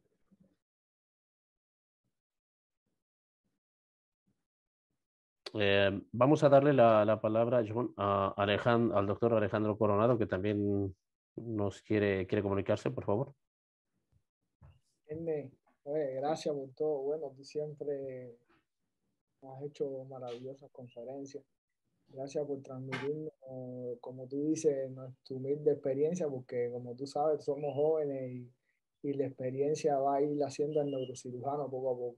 Me encantó cómo proyectaste esta conferencia, no pensé que era así, pero bueno, me gustó mucho cómo fuiste como aprendiendo de tus errores, que como tenemos que ir haciéndolo todo y cómo sabes que para la próxima, como dijiste, de la anatomía de la región pineal la puedes hacer más pequeña, el abordaje temporal lo vas a ir igual modificando y así poco a poco uno va adquiriendo mucha experiencia. Yo quisiera hacer algunas cosas que aprendí durante el entrenamiento de cirugía de la región cerebral y base cráneo transmitido a las mujeres y creo que bueno, puede ser útil para todos, ¿no? Quería decir que es importante siempre cuando tengamos fístulas líquidos cefalorraquídeos, sobre todo macroadenomas hipoficiarios, grandes macroadenomas, siempre, una regla, siempre hay que pensar que el paciente pueda tener una hidrocefalia, porque a veces hacemos una buena reparación del colgajo y sigue el líquido, le ponemos drenaje, mejora a los 5 días, le quitamos el drenaje y cuando le quitamos el drenaje vuelve a salir líquido y entonces eso nos vuelve loco porque eso te lo va dando la experiencia y siempre que me transmitía a mí mi profesor Omar López es que siempre hay que pensar que tiene una hidrocefalia, siempre, porque es la que no echa a perder la cirugía, la que después el paciente tiene infecciones, meningo, no sé qué, y ustedes saben después cómo se desencadena eso al final. Otra cosa importante que tuve la oportunidad era que durante mi formación tuve la oportunidad de compartir con un fellow dominicana que era otorrino. Entonces los otorrinos es una cosa muy que es bueno aprender de ellos porque aunque ellos ven la nariz, ven abordar la fosa media, ven abordar la fosa posterior de otros puntos de vista que nosotros no vemos ni hemos podido desarrollar. Por ejemplo, en nosotros a veces cuando hay un adenoma en aras de, como dice Ernesto, que es mucho el trabajo, mucho de esto nos consume el trabajo, por ejemplo, a veces no le hacemos un TAC multicorte. El TAC multicorte, sobre todo en los adenomas hipoficiarios, te brinda muchos elementos, ¿me entiendes? Que hay que valorar, como el profesor Carrau transmitía también a la escuela de la Mejeira, por ejemplo, él no veía un paciente si el paciente no veía el keros y el kun que tenía el paciente, ¿me entiendes? Porque eso es un elemento importante a la hora de hacer colgajo, saber la altura, ¿me entiendes? Que a veces uno haciendo el corte superior puede, si tiene un kun 2, 3, sobre todo el 3, hacerle una fístula al líquido. Son elementos que uno tiene que ir nutriéndose de los otorrinos a la hora del manejo de la nariz, sobre todo esto que decía Ernesto, que yo tengo que aprender mucho de eso, que es la cirugía funcional sobre la nariz, la cirugía funcional, tratar de proteger la nariz lo más posible, particularizando en cada tipo de adenoma, porque no es nada cierto que en algunos países, sobre todo de Asia, que tienen reportes de eso, yo lo decía en el encuentro anterior, operan los adenomas intracelares y microadenomas ambulatorio. Lo operan, el otro día se va. Y entonces uno dice, coño, ¿cómo pasa estas cosas? Y es por eso, porque hacen una cirugía muy funcional a la nariz, no tocan casi el colgajo, no tocan casi el septum, una pequeña cestostomía posterior, y como tú dices, el drenaje no le ponen ni colgajo, ni fascia, ni nada, lo dejan ahí con su material sintético, su adhesivo tisular, y al otro día se va de alta para la casa. Al otro día, entonces disminuye el estadio hospitalaria, la estadía, dinero, paciente, eso es muy renovador, muy revolucionario, eso que tú acabas de decir ahora, y creo que todos debemos incorporarnos a la cirugía funcional de la nariz. Otra cosa que quería transmitirle también era, si tengo un chancecito después, aprovechando ahora en marco rápido, quería compartirle, por ejemplo, esta imagen. No sé si la pueden ver ahí. Déjame ver, a ver. Esta imagen. No sé si la pueden ver ahí. Sí, la vemos muy bien, Alex. Esto es un abordaje, esto es una incisión para un abordaje temporal. Por ejemplo, el mismo meningioma que tú presentaste, el meningioma de la fosa media, este es el abordaje que actualmente, la incisión que actualmente se hace en el Hospital Hermanos Almajeira. Se revolucionó una incisión alciforme, una incisión lineal. Como vemos, la incisión incluye el tercio, un tercio abajo, el inferior, el zigoma, la parte del zigoma, y 2 tercios superiores por encima del zigoma. Esta incisión de apenas 3 centímetros nos permite abordar toda la extensión de la fosa media, toda la extensión de la fosa media. Inclusive creo que a través de esta incisión podemos poco a poco, cuando la vayan aplicando, inclusive si pueden ver, está por delante de la arteria temporal, que quiere decir que no hay ningún, cuando a la hora de hacer la incisión no se compromete la arteria temporal, no hay ningún ramo vascular en el medio del recorrido. Y entonces esta decisión nos permite abordar, como mismo tú dijiste, Erne, muy a la basalidad. Lo más importante es ir a la base, bien pegadito a la base. Y también nos apoyamos, como si puedes ver un poquito más arriba, que tiene un drenaje al exterior. No sé si lo pueden ver aquí. Un drenaje al exterior que nos permite drenar líquido y a la hora no hacer casi retracción sobre el lóbulo temporal.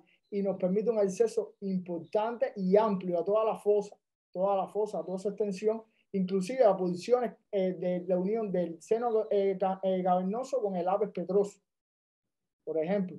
Y entonces así, bueno, se hace incisión, por ejemplo, ya después, bueno, haber tenido una curva de aprendizaje, como tú decías, Erne, poco a poco la experiencia te va dando esto, de darle ese tipo de incisión. Y así, así mismo pasa en el retrosigmoideo que tú planteabas ahorita mismo. Por ejemplo, los mismos abordajes bien circunscritos, cuando es al complejo superior, complejo medio, complejo inferior, cómo vas modificando la incisión en dependencia del complejo que vas a abordar. Por ejemplo, en el mismo ángulo punto cerebeloso, los 3 complejos neurovasculares y así. Y entonces yo quería transmitirle eso y que bueno, espero que todo le pueda ayudar en su experiencia. Gracias. Alejandro, con respecto a esa incisión que planteaste, no sé, quisiera traerlo a tema de colación y veo que el doctor también, Joel Caballero, que tiene gran experiencia también en la cirugía endoscópica, está viendo la palabra. Y quisiera también que él nos diera su perspectiva junto con el doctor Ernesto, el doctor Carlos, todos los que estemos acá presentes. Porque la incisión que planteaba para el quijol subtemporal, o sea, Álvaro Campero en su libro describe que hay un triángulo, el triángulo de Campero, que tiene 2.8 centímetros inferior y 1.5 centímetros anterior al trago. Eso es un triángulo de seguridad que él describe para no lesionar ni la rama frontal del nervio facial, y mucho menos, o sea, la rama frontal del nervio facial y tampoco la rama frontal de la temporal superficial. O sea, con esa incisión quedando muy anterior, no se corre riesgo, porque además es una incisión que baja aproximadamente 1.5, 2 milímetros por debajo del reborde del zigoma. Con esa incisión no se corre riesgo de lesionar la rama frontal, porque sabemos que tenemos que hacer la disección transversal del músculo temporal para llegar basal a la basalidad de la escama temporal. O sea, con la experiencia de ustedes y bueno, acá los que estén presentes que puedan hablar sobre esto, por supuesto, sería también factible. Quería decirte simplemente, ¿no? Que ya te digo, para evolucionar a ese tipo de incisión, ya hay una publicación que hace poco salió de aproximadamente 20 y pico de casos. Entonces, cómo ha ido evolucionando la incisión esa. Hasta ahora, con ese tipo de incisión, se han hecho aproximadamente 10 a 15 casos de meningioma de la fosa media, inclusive meningiomas del seno cavernoso que se extienden a la fosa media de forma secundaria. Y no ha habido ningún problema desde el punto de vista del nervio facial, ningún problema de la rama frontal del nervio facial, no se ha dañado en ninguna extensión.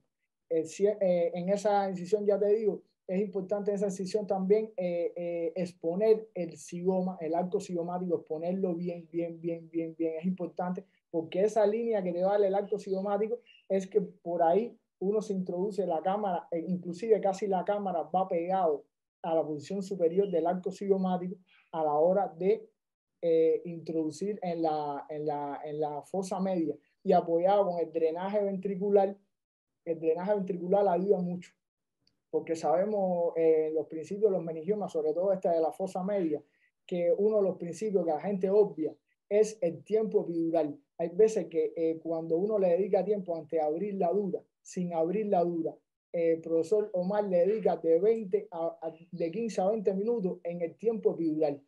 Por fuera de la dura hay muchos vasitos que uno va coagulando, y esa retracción de la dura y esa coagulación hace que cuando abras la dura y empiezas a trabajar dentro de la lesión te sangre menos.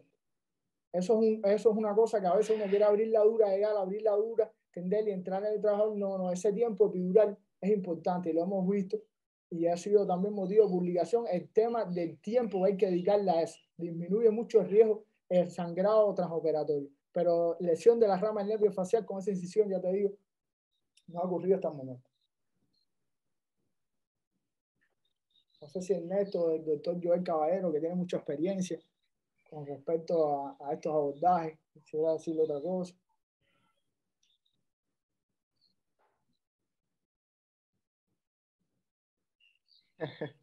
Primero un saludo a todos los colegas, estoy muy contento, realmente una mañana muy alegre para mí poder compartir con ustedes. Aclarar que no tengo experiencia, soy un neurocirujano también casi joven, y esa palabra es una palabra muy grande, no me cabe realmente. Quisiera en primer lugar felicitar al doctor Ernesto, felicitarlo mucho y decirle que estoy muy contento con lo que ha logrado hacer, incluso en condiciones con no todos los recursos, y destacar sobre todo del doctor Ernesto la perspicacia que ha tenido para seleccionar correctamente sus primeros casos, porque eso ha sido uno de los problemas históricos de los jóvenes neurocirujanos que quieren comenzar las técnicas endoscópicas. Una muy buena selección, sobre todo los pacientes de tumores de región celar y supracelar.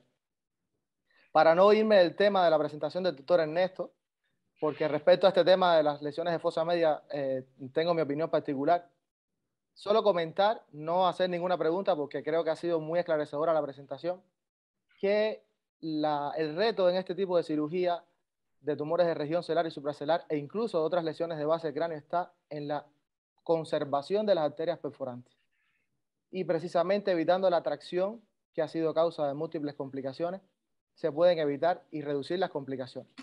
El doctor Ernesto mencionó 4 complicaciones principales, que son también las complicaciones más frecuentes en la mayoría de las series. Una es el panhipopituitarismo, el hematoma del lecho quirúrgico, la diabetes insípida y la fístula. Curiosamente, las primeras 3 complicaciones se pueden evitar o al menos reducir con una adecuada disección de la pseudocápsula de estas lesiones. Hay algo muy curioso. Los tumores malignos nasosinusales y de la base del cráneo anterior inicialmente eran operados mediante resecciones en bloque, y luego la cirugía endoscópica y los estudios comparativos, incluso metaanálisis, demostraron que la resección por fragmentos podía ofrecer resultados similares desde el punto de vista oncológico, con mejores resultados también, sobre todo cosméticos, estéticos y funcionales. Bueno, con los tumores de hipófisis ha ocurrido lo contrario. Inicialmente la técnica adecuada es la resección mediante la aspiración, utilizando una doble aspiración, el curetaje y excepcionalmente el empleo de los ponches. Y recientemente las últimas tendencias son a resecar estas lesiones considerando la interfaz entre el tumor y las estructuras neurovasculares. Entonces, algo muy curioso, que ahora los tumores malignos se operan por fragmentos y los tumores benignos se intenta una resección en bloque de la cápsula para evitar las complicaciones. La conservación de las perforantes evita el panhipopituitarismo, la conservación del sistema porta hipotálamo hipofisario, la conservación de la película de glándula hipófisis y del tallo hipofisario también. Y por supuesto, así se evita la diabetes insípida. Nosotros no hemos empleado drenaje lumbar en ningún caso de lesión celar y supracelar, pero existen muchas veces más de una forma de hacer las cosas y no necesariamente están mal. Particularmente yo he utilizado el drenaje espinal porque observé mucho neumoencéfalo, atención, en un grupo de pacientes operados por técnicas tradicionales, en cirugías de base craneal anterior, y esto me generó cierto prejuicio del empleo del drenaje espinal. Sí lo utilizamos en tumores de gran tamaño en el ángulo pontocerebeloso, pero también es correcto, siempre que los resultados sean buenos. Y respecto a las lesiones de fosa media, para ya terminar, felicitando nuevamente al doctor Ernesto, muchas veces la cirugía endoscópica, y créanme que yo he cometido esos errores como neurocirujano joven también que comienza este tipo de técnica, hacen que uno se enamore mucho de la técnica. Y recuerdo las palabras del profesor Salas Rubios, mi querido profesor Salas Rubios, que me decía: enamórate de la técnica, pero no te cases. Hay que tener mucho cuidado a la hora de tratar de innovar y de implementar nuevas técnicas sin un estudio adecuado previo en cadáveres y sin una fundamentación teórica.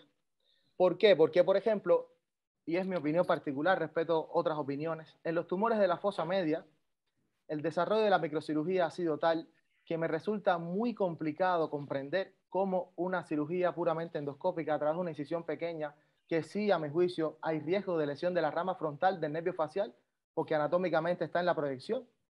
Es muy difícil comprender cómo se puede intentar una técnica cuando ya otra técnica ha sido muy superior y ha ofrecido excelentes resultados, sin lesiones, sin daño estético, sin daño funcional.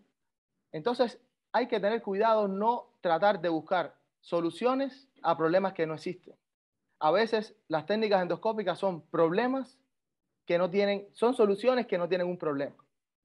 Si la microcirugía al abordaje de la fosa media, el abordaje de Kawase, la filosofía de Dolen, si estas técnicas han ofrecido una resección exitosa a estas lesiones en un breve tiempo quirúrgico, sin secuelas funcionales, ¿cuál es la fundamentación de intentar, sin la osteotomía del arco cigomático, sin el acceso adecuado a la fosa media y la desvascularización temprana que se ofrece fácilmente identificando la meningia médica, autorizándola, por qué intentar una técnica endoscópica a la fuerza cuando ya hay buenos resultados? Esto puede ser controversial.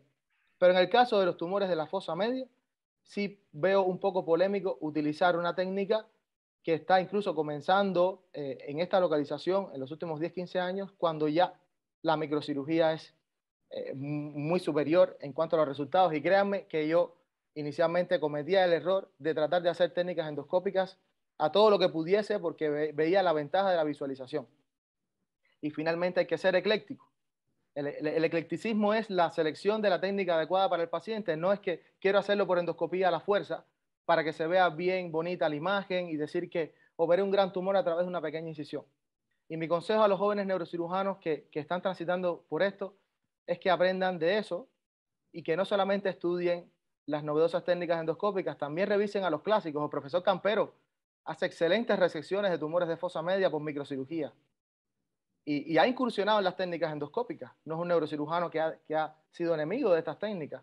Y así, si ustedes observan y exploran la evidencia, las imágenes preciosas que ofrece también el microscopio quirúrgico, van a tener en cuenta que la endoscopía y la microcirugía no son técnicas competitivas, son técnicas muy complementarias. Quizás el uso del endoscopio durante cirugías que podrían resecarse con el microscopio, en casos muy particulares, la visión angular no solamente puede ayudar, también puede contribuir al entrenamiento de ese neurocirujano que se vaya familiarizando con las técnicas endoscópicas. Eso sí podría ser correcto, porque está justificado, hay una visión angular. Pero tratar de hacer una técnica completamente endoscópica, cuando la técnica microquirúrgica es mucho más sencilla, mucho más fácil, es el camino corto al buen resultado, creo que puede ser polémico. Felicitaciones de nuevo, Ernesto, y muy contento de verte, de verdad, y ver tus resultados. Me has impresionado con esos videos de cirugía endoscópica y espero un día poderte ver operar en un quirófano. Doctor Joel, me da muchísimo gusto que haya tenido pues tiempo. Agradezco mucho la posibilidad de que se haya podido conectar. Creo que usted pues representa el neurocirujano joven talentoso. No tengo la menor duda que aún desde la isla pues pudo proyectarse fácilmente por sus resultados quirúrgicos en Latinoamérica, por lo cual lo felicito. Recuerdo nuestros años de jóvenes, por allá cursando usted el fellow, yo la residencia. Me da mucho agrado saludarle, estamos a sus servicios y seguramente que nos veremos próximamente. Gracias. Doctor Ernesto, yo creo que efectivamente lo que ha dicho el doctor Joel Caballero son bastante adecuadas, ¿no? O sea, usar la técnica adecuada en el momento adecuado y no casarse con una técnica como efectivamente lo he dicho. En muchas ocasiones es importante la planificación de este tipo de lesiones. Y por otra parte, felicitaciones porque la mayor parte de casos que han sido llevados a través de la neuroendoscopía, específicamente los tumores de hipófisis, el cirujano opera y se olvida de que ese paciente es un ente completo, ¿no? Que no solamente es morfología, que también es bioquímica. Y el manejo integral de un paciente con patología hipofisaria hace necesario, hace básico, esencial, que conozca la patología en su integridad, su funcionamiento, cuáles son los cambios que existen, los cambios de analíticas de laboratorio preoperatorias, postoperatorias, cuándo tenemos que hacer los estudios de control, cuándo tenemos que pensar en que puede haber o no puede haber una recidiva tumoral. O sea, son cosas muy importantes porque a pesar de ser neurocirujanos, ¿no? Tenemos que conocer exactamente cuál es el manejo. Por otro lado, no sé si se encuentra todavía el doctor Joel, Joel me parecía, que comentaba acerca, por ejemplo, de las cirugías hipofisarias o las cirugías de base de cráneo que se realizaban en los países asiáticos, ¿no? Y que hasta cierto punto eran ambulatorias, ¿no? Yo en ese caso no sé si veo que el doctor Caballero aún continúa, Ernesto está, o sea, yo creo que, o sea, pensar en cómo puedo yo, cuando se hizo la fundamentación de la endoscopía frente a la microscopía, ¿no? Hay una cantidad de artículos que hablan acerca de si la técnica microquirúrgica o la endoscópica incrementa, alarga o es más corta la estancia hospitalaria. Pero yo creo que quienes nos dedicamos a hacer cirugía de base de cráneo, quienes nos dedicamos a hacer cirugía de hipófisis, no podemos hablar de enviarle a un paciente a su domicilio después de la cirugía o a las 24 horas de la cirugía, porque efectivamente hay muchos cambios bioquímicos que se producen en el paciente. Hay que hacer un análisis correcto de ese paciente, requiere o no requiere sustitución hormonal, con qué tipo de tratamiento va a ir, hay fístula, no hay fístula, taponamiento, no taponamiento. O sea, en ciertos pacientes el control de la diuresis oral y todas esas cosas. O sea, yo creo que, o sea, podríamos llegar a un extremo que efectivamente no es el más adecuado, tal vez para nosotros como neurocirujanos, para levantarnos un poco el ego y decir, mira, aquí he operado una tumor de hipófisis y ya a las 3 horas le he enviado a casa. No, al siguiente día ya se ha ido a casa. Pero, ¿cuál es la seguridad del paciente? Porque aquí donde mayormente debe primar es la cirugía del paciente. Yo no sé por el doctor Caballero o Ernesto, yo por ejemplo, a mis pacientes, cuando opero cirugía de hipófisis, normalmente les dejo con el taponamiento de 3 a 4 días. Y automáticamente en el equipo, o sea, yo por ejemplo trabajo con un equipo multidisciplinario, efectivamente, tengo esa suerte de que tanto en Hungría como aquí en España he tenido un equipo con el que he podido trabajar en cirugía de hipófisis, por ejemplo. Tengo al equipo de endocrinólogos, tengo un colaborador, un co-cirujano mío, porque no es un ayudante, no es un colaborador, es un cirujano más y cirujano principal, que es el otorrino, que me ayuda con los procesos de abordaje, la preparación de los colgajos si es necesario, todas esas cosas. O sea, es un trabajo un poco más mancomunado, un trabajo más coordinado, y saber que tengo una base, ¿no? Un apoyo básico, que es el endocrinólogo. O sea, el endocrinólogo le valora antes de la cirugía, al siguiente día de la cirugía ya está con el paciente, el día del alta ya está con el paciente, es el que prescribe la medicación. O sea, cuán importante es, ¿no? O sea, yo con eso lo único que quiero decir, o sea, por ejemplo, olvidémonos de eso de que le opero y al siguiente, o a pocas horas o al siguiente día ese paciente va a su casa, porque yo creo que siempre debe prevalecer la seguridad del paciente. Y con esos pacientes normalmente, tanto con la técnica microscópica como la endoscópica, yo creo que el tiempo de taponamiento nasal no va a variar. O sea, si entro con el microscopio, entro con el endoscopio, no va a variar. O sea, el tiempo de ingreso de un paciente va a ser el mismo. No sé qué es lo que piensa el doctor Caballero, tú mismo, Ernesto, no sé si nos puedes ayudar con esto. Doctor, yo coincido con usted. No sé, Alex, ¿qué hacen los asiáticos? A lo mejor hay pues un medio de control en el hogar, home care, cuidados en el hogar extraordinarios.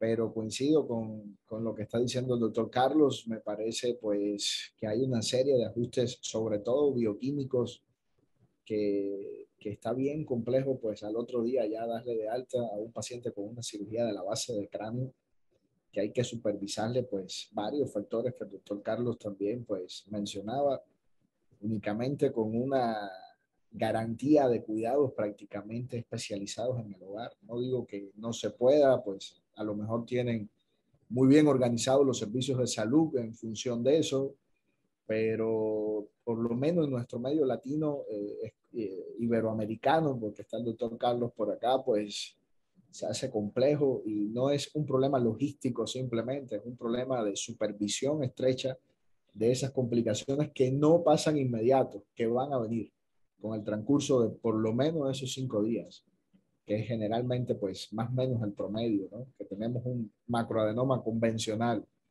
hospitalizado de 3 a 5 días, ¿no? Doctor Joel, por favor. Estoy completamente de acuerdo. Las condiciones extrahospitalarias, acá las variables más importantes serían, en primer lugar, qué se opera. Porque una cirugía a un pequeño adenoma hipofisario, donde se conserva el aracnoides, donde el riesgo de complicaciones metabólicas y endocrinológicas es muy bajo, con un buen estudio de control, podría considerarse siempre y cuando, y ahí viene el segundo factor, los cuidados postoperatorios extrahospitalarios son óptimos. Digamos, un paciente que va a tener una asistencia en su hogar de enfermería, una monitorización de las constantes séricas de ese paciente, podría ser una opción, pero quizás habría que ver alguna serie de muchos pacientes porque no todo lo que sale bien está bien hecho.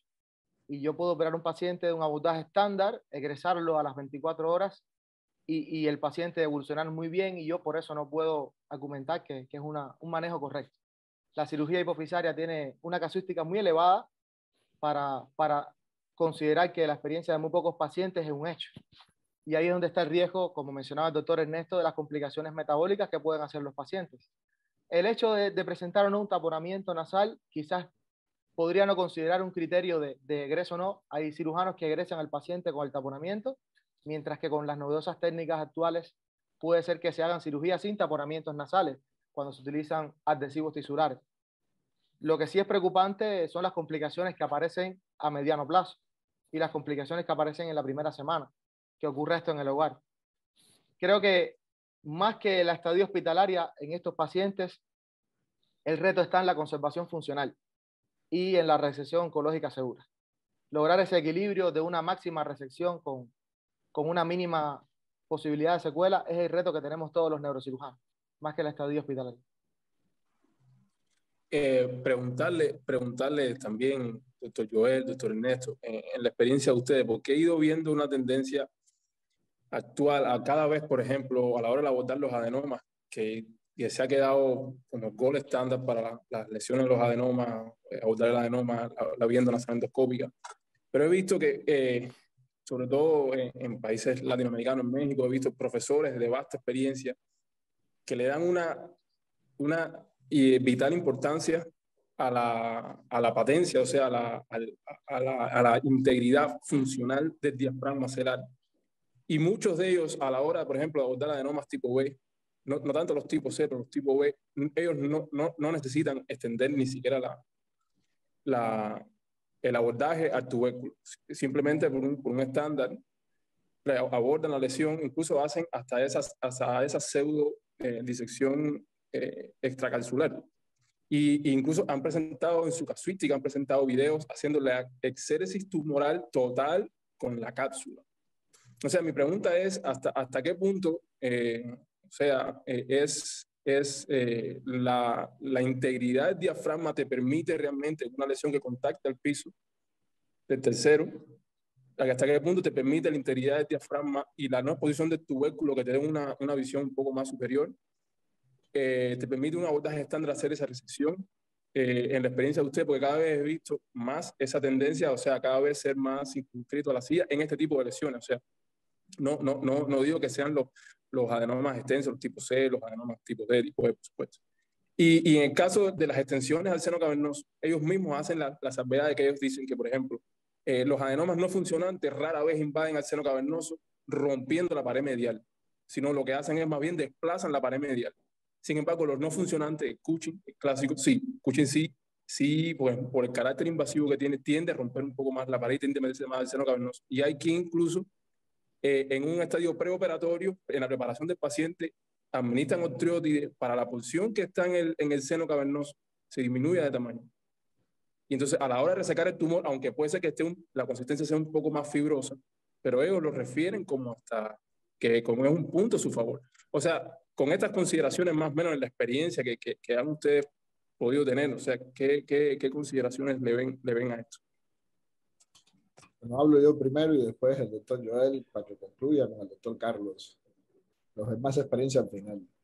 Mira, es importantísimo el tema del diafragma macelar. Créeme que actualmente se han sentado a estudiar el tema del diafragma porque ya hoy se ha definido que define el diafragma ancho que tiene una gran apertura, o sea, un tallo hipoficiario que está pasando en el centro y queda pues muy cómodo, pues ese adenoma tiene una tendencia a crecer supracelar, hacia arriba. Permite que por ahí salga el adenoma, crezca y le da pues diríamos ciertos ajustes para el crecimiento de la lesión. Cuando el diafragma macelar es muy estrecho, o sea, es muy pequeño, está muy cerrado, pues son los adenomas que más infiltran la región paracelar lateral, o sea, seno cavernoso específicamente. Y sí hay un llamado, pues, de todos estos profesores al tema de estos adenomas grado C que tienen un cuello bien establecido. Ese cuello, pues, es el diafragma. Normal nunca lo vamos a tener. Siempre es un diafragma, pues, que está ampliamente modificado por el crecimiento de la lesión.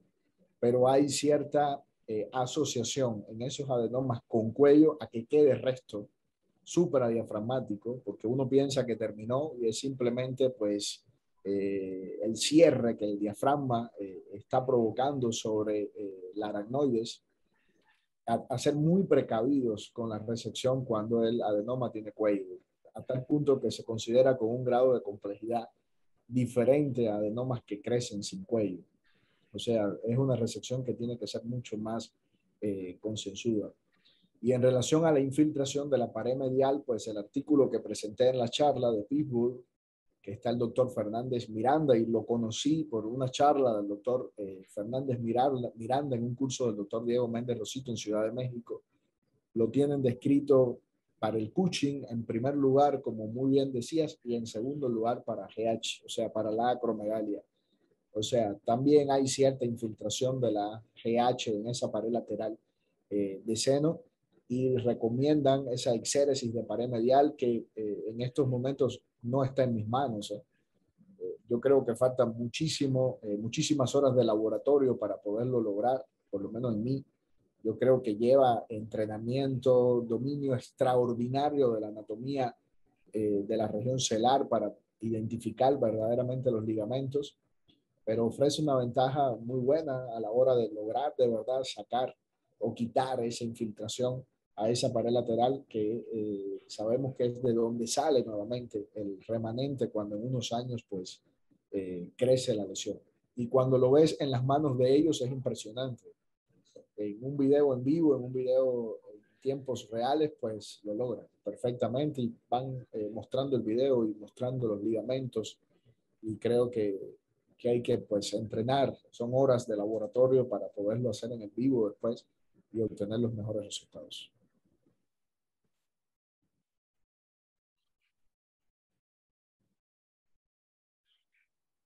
Respondiendo también a la pregunta anterior, estoy completamente de acuerdo para no repetir lo que el doctor Ernesto ya ha dicho. Básicamente acá es la interrogante entre qué hago con un macroadenoma tipo B, porque está claro que los macroadenomas tipo A, el abordaje estándar es el estándar, y en los macroadenomas tipo C está claro que no es suficiente un abordaje estándar, no solamente para resecar toda la lesión, para tener el control de los vasos perforantes. Por ejemplo, podría operarse un macroadenoma tipo C a través de un abordaje estándar si es una lesión bien aspirable, pero incluso puede salir bien ese paciente, pero a mi juicio no está bien operado porque se sometió a un riesgo de accidente vascular durante el transoperatorio. Entonces acá la polémica estaría en los tipos B, ¿no? En el caso del macroadenoma tipo B, podría considerarse que, y es lo que particularmente hago, en los pacientes con un crecimiento similar al crecimiento en Dumbbell, como mencionaba el doctor Ernesto, o en los pacientes con macroadenomas fibrosos, porque han recibido previamente, digamos que a priori ya el cirujano sabe que va a enfrentar un tumor de consistencia dura, porque recibió tratamiento, digamos, con cabergolina, o que durante la cirugía de un abordaje estándar para un tipo B se observa que la lesión no es aspirable, no es fácil de aspirar o tiene una cápsula bien adherida a las estructuras neurovasculares. Ahí podría considerarse un abordaje extendido al tubérculo celar. Y también la distancia intercarotidia. Si anatómicamente un macroadenoma tipo B, ya sea ora por un seno fenoidal, digamos que es precelar, o digamos a una supraceral notch, la escotadura supracelar, el tubérculo celar poco prominente, la ausencia de un receso clival que orienta anatómicamente al cirujano y es un tipo B, o una distancia intercarotidia corta que no contraindica la cirugía, pero sí limita un poco la maniobrabilidad, sí podría hacerse también un abordaje extendido al tubérculo celar. Tan grande como sea necesario, como se ha mencionado, tan pequeño como sea posible, pero nunca sacrificar lo más importante, que es la conservación del plano de la interfaz y la conservación de las arterias perforantes, que es lo que al final va a dar con el buen resultado. Entonces sería el tipo B el caso controversial y nuevamente insistir que un gran macroadenoma tipo C operado a través de un abordaje estándar, a mi juicio, constituye un riesgo y si sale bien el caso, no necesariamente estuvo correctamente operado porque se sometió al paciente a riesgo de un accidente vascular, porque como ya mencionó el doctor Ernesto en la presentación, no se debe trabajar en un punto ciego. El área de maniobrabilidad quirúrgica no puede sobrepasar el área de visibilidad quirúrgica.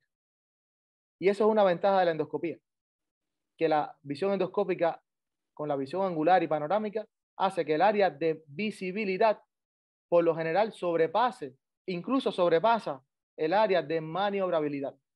Algo que no sucede con el microscopio, donde generalmente puede haber una zona de maniobrabilidad que sobrepase la visibilidad. Pero en la cirugía de hipófisis sí puede pasar, que aún con la visión angular hay un punto ciego, hay varios blind spots que hacen que no se visualice una persistencia tumoral.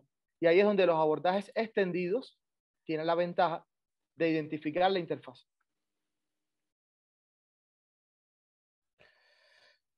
Efectivamente, como digo, o sea, cuán importante es una planificación correcta, preoperatoria, es lo que decía, una correcta gratificación de la lesión, ¿no? O sea, tenemos ahí la clasificación de NOS, tenemos la clasificación de Hardy, las modificadas de Hardy. Cuán importante es, ¿no? En cada una de las patologías. A mí, por ejemplo, en cuanto se refiere a las lesiones productoras o los tumores productores, hay que tener mucho en cuenta y una valoración adecuada, la extensión, la infiltración, la invasión del seno cavernoso, su relación con la arteria carótida y todo lo demás. Otro punto que nos podría ayudar es, por ejemplo, la navegación intraoperatoria, por ejemplo, dependiendo del tipo de centros que tengamos, las posibilidades que tengamos, es una buena herramienta más. Antes utilizábamos, por ejemplo, los radioscopios, o sea, ¿cómo se llama? La radiología intraoperatoria que llamábamos y que se utilizaba también perfectamente. Ahora tenemos la posibilidad de navegar, evitarnos muchas cargas radiológicas. Sin embargo, aclarar una cosa que decía, ¿no? Marco, que acerca de el tratamiento de los tumores productores de hormona de crecimiento con octreotide prequirúrgico.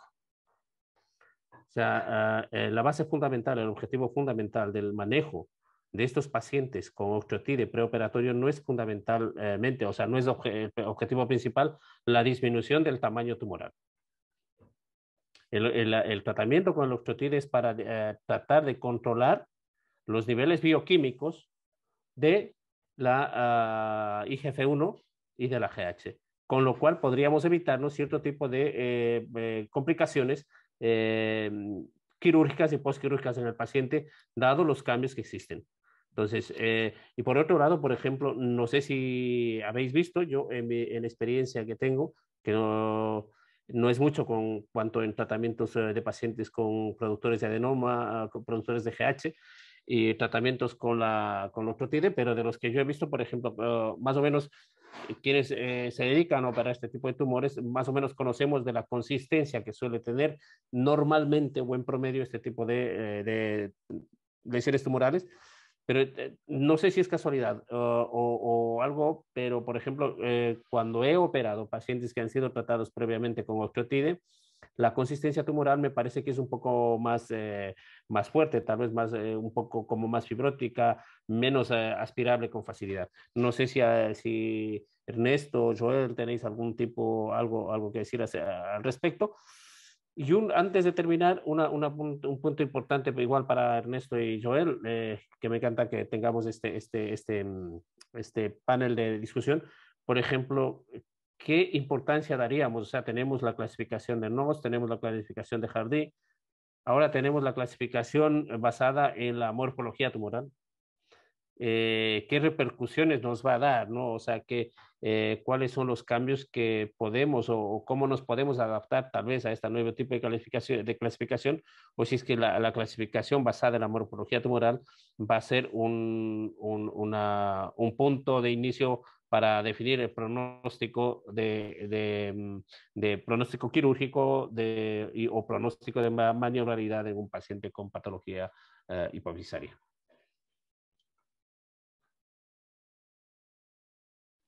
Sí, muy interesante el comentario. Es importante diferenciar los objetivos quirúrgicos de los adenomas funcionantes y los adenomas no funcionantes. Y ahí es donde está la clave. En un adenoma no funcionante, obviamente la resección total es curativa. Pero en los adenomas funcionantes hay que sumar a la resección total como el objetivo para buscar la curación, el control también hormonal. Y en este sentido está justificada una conducta quirúrgica un tanto más agresiva, buscando la curación del paciente, como en el ejemplo que se ilustró de la resección de la pared medial del seno cavernoso en estos adenomas. Y respecto al otro tema, sí, se ha demostrado que el tratamiento médico puede modificar la consistencia de un adenoma hipofisario, como ya se ha mencionado, y esto debe alertar al cirujano para que a priori tome todas las medidas para enfrentar una lesión de una consistencia más fibrosa, que sabemos que representan un reto quirúrgico para la cirugía endoscópica de hipófisis.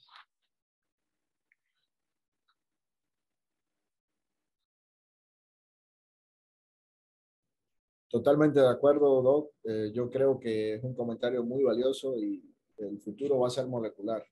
Cada día los tratamientos médicos están obligados a perfeccionar ese residuo tumoral que puede quedar después de una resección, incluso posiblemente hasta controlar la lesión antes de la cirugía, lo cual no es la realidad hoy por hoy. Yo creo que la cirugía hoy por hoy juega un papel extraordinario. Pero bueno, tenemos que ir de la marcha. Yo no tengo experiencia en operar acromegalia con uso previo de octotries. Los 3 casos que tenemos lo han usado, solamente 2 han requerido octotries y la otra, los endocrinólogos decidieron no usarlo por el excelente control hormonal que tenía la paciente, con lo cual pues se podía establecer, cumplía los criterios de curación, simplemente observación por el resto del tiempo. Pero bueno, es bien conocido lo que induce la cabergolina en el prolactinoma, ¿no? Sobre todo en ese prolactinoma que se pasa 3 meses de tratamiento y después no tiene respuesta, sigue el crecimiento, sigue el defecto visual, sigue la galactorrea y entonces te lo mandan para cirugía y pues si es una consistencia gomosa, difícil, que aumenta pues el riesgo de complicaciones transoperatorias. Pues muchas gracias. Yo no sé si tenemos alguna otra pregunta más, alguna opinión al respecto. Y si no es así, pues yo creo que ha sido una tarde bastante fructuosa, maravillosa. Hemos tenido la posibilidad de discutir, ¿no? Poner en la mesa de discusión varios temas. No sé si tenemos algún más tiempo o podemos cerrar ya la comunicación. Marco, tú que eres el host principal y John, ¿no? Por mí ha sido felicitaciones, Ernesto. Un gusto conocer a Joel. En algún momento había leído algún artículo, no ponía cara, pero bueno, esperemos que en algún momento podamos cruzarnos. El mundo es pequeño. Así Muchas será. gracias. Yo tengo una palabra, Carlos. ¡Excelente! Buena interacción. Es el valor de esta plataforma. Es interacción que ha hecho las últimas 2 horas. Gracias. Gracias a ustedes. Feliz domingo. Gracias a todos. Nos vemos el próximo.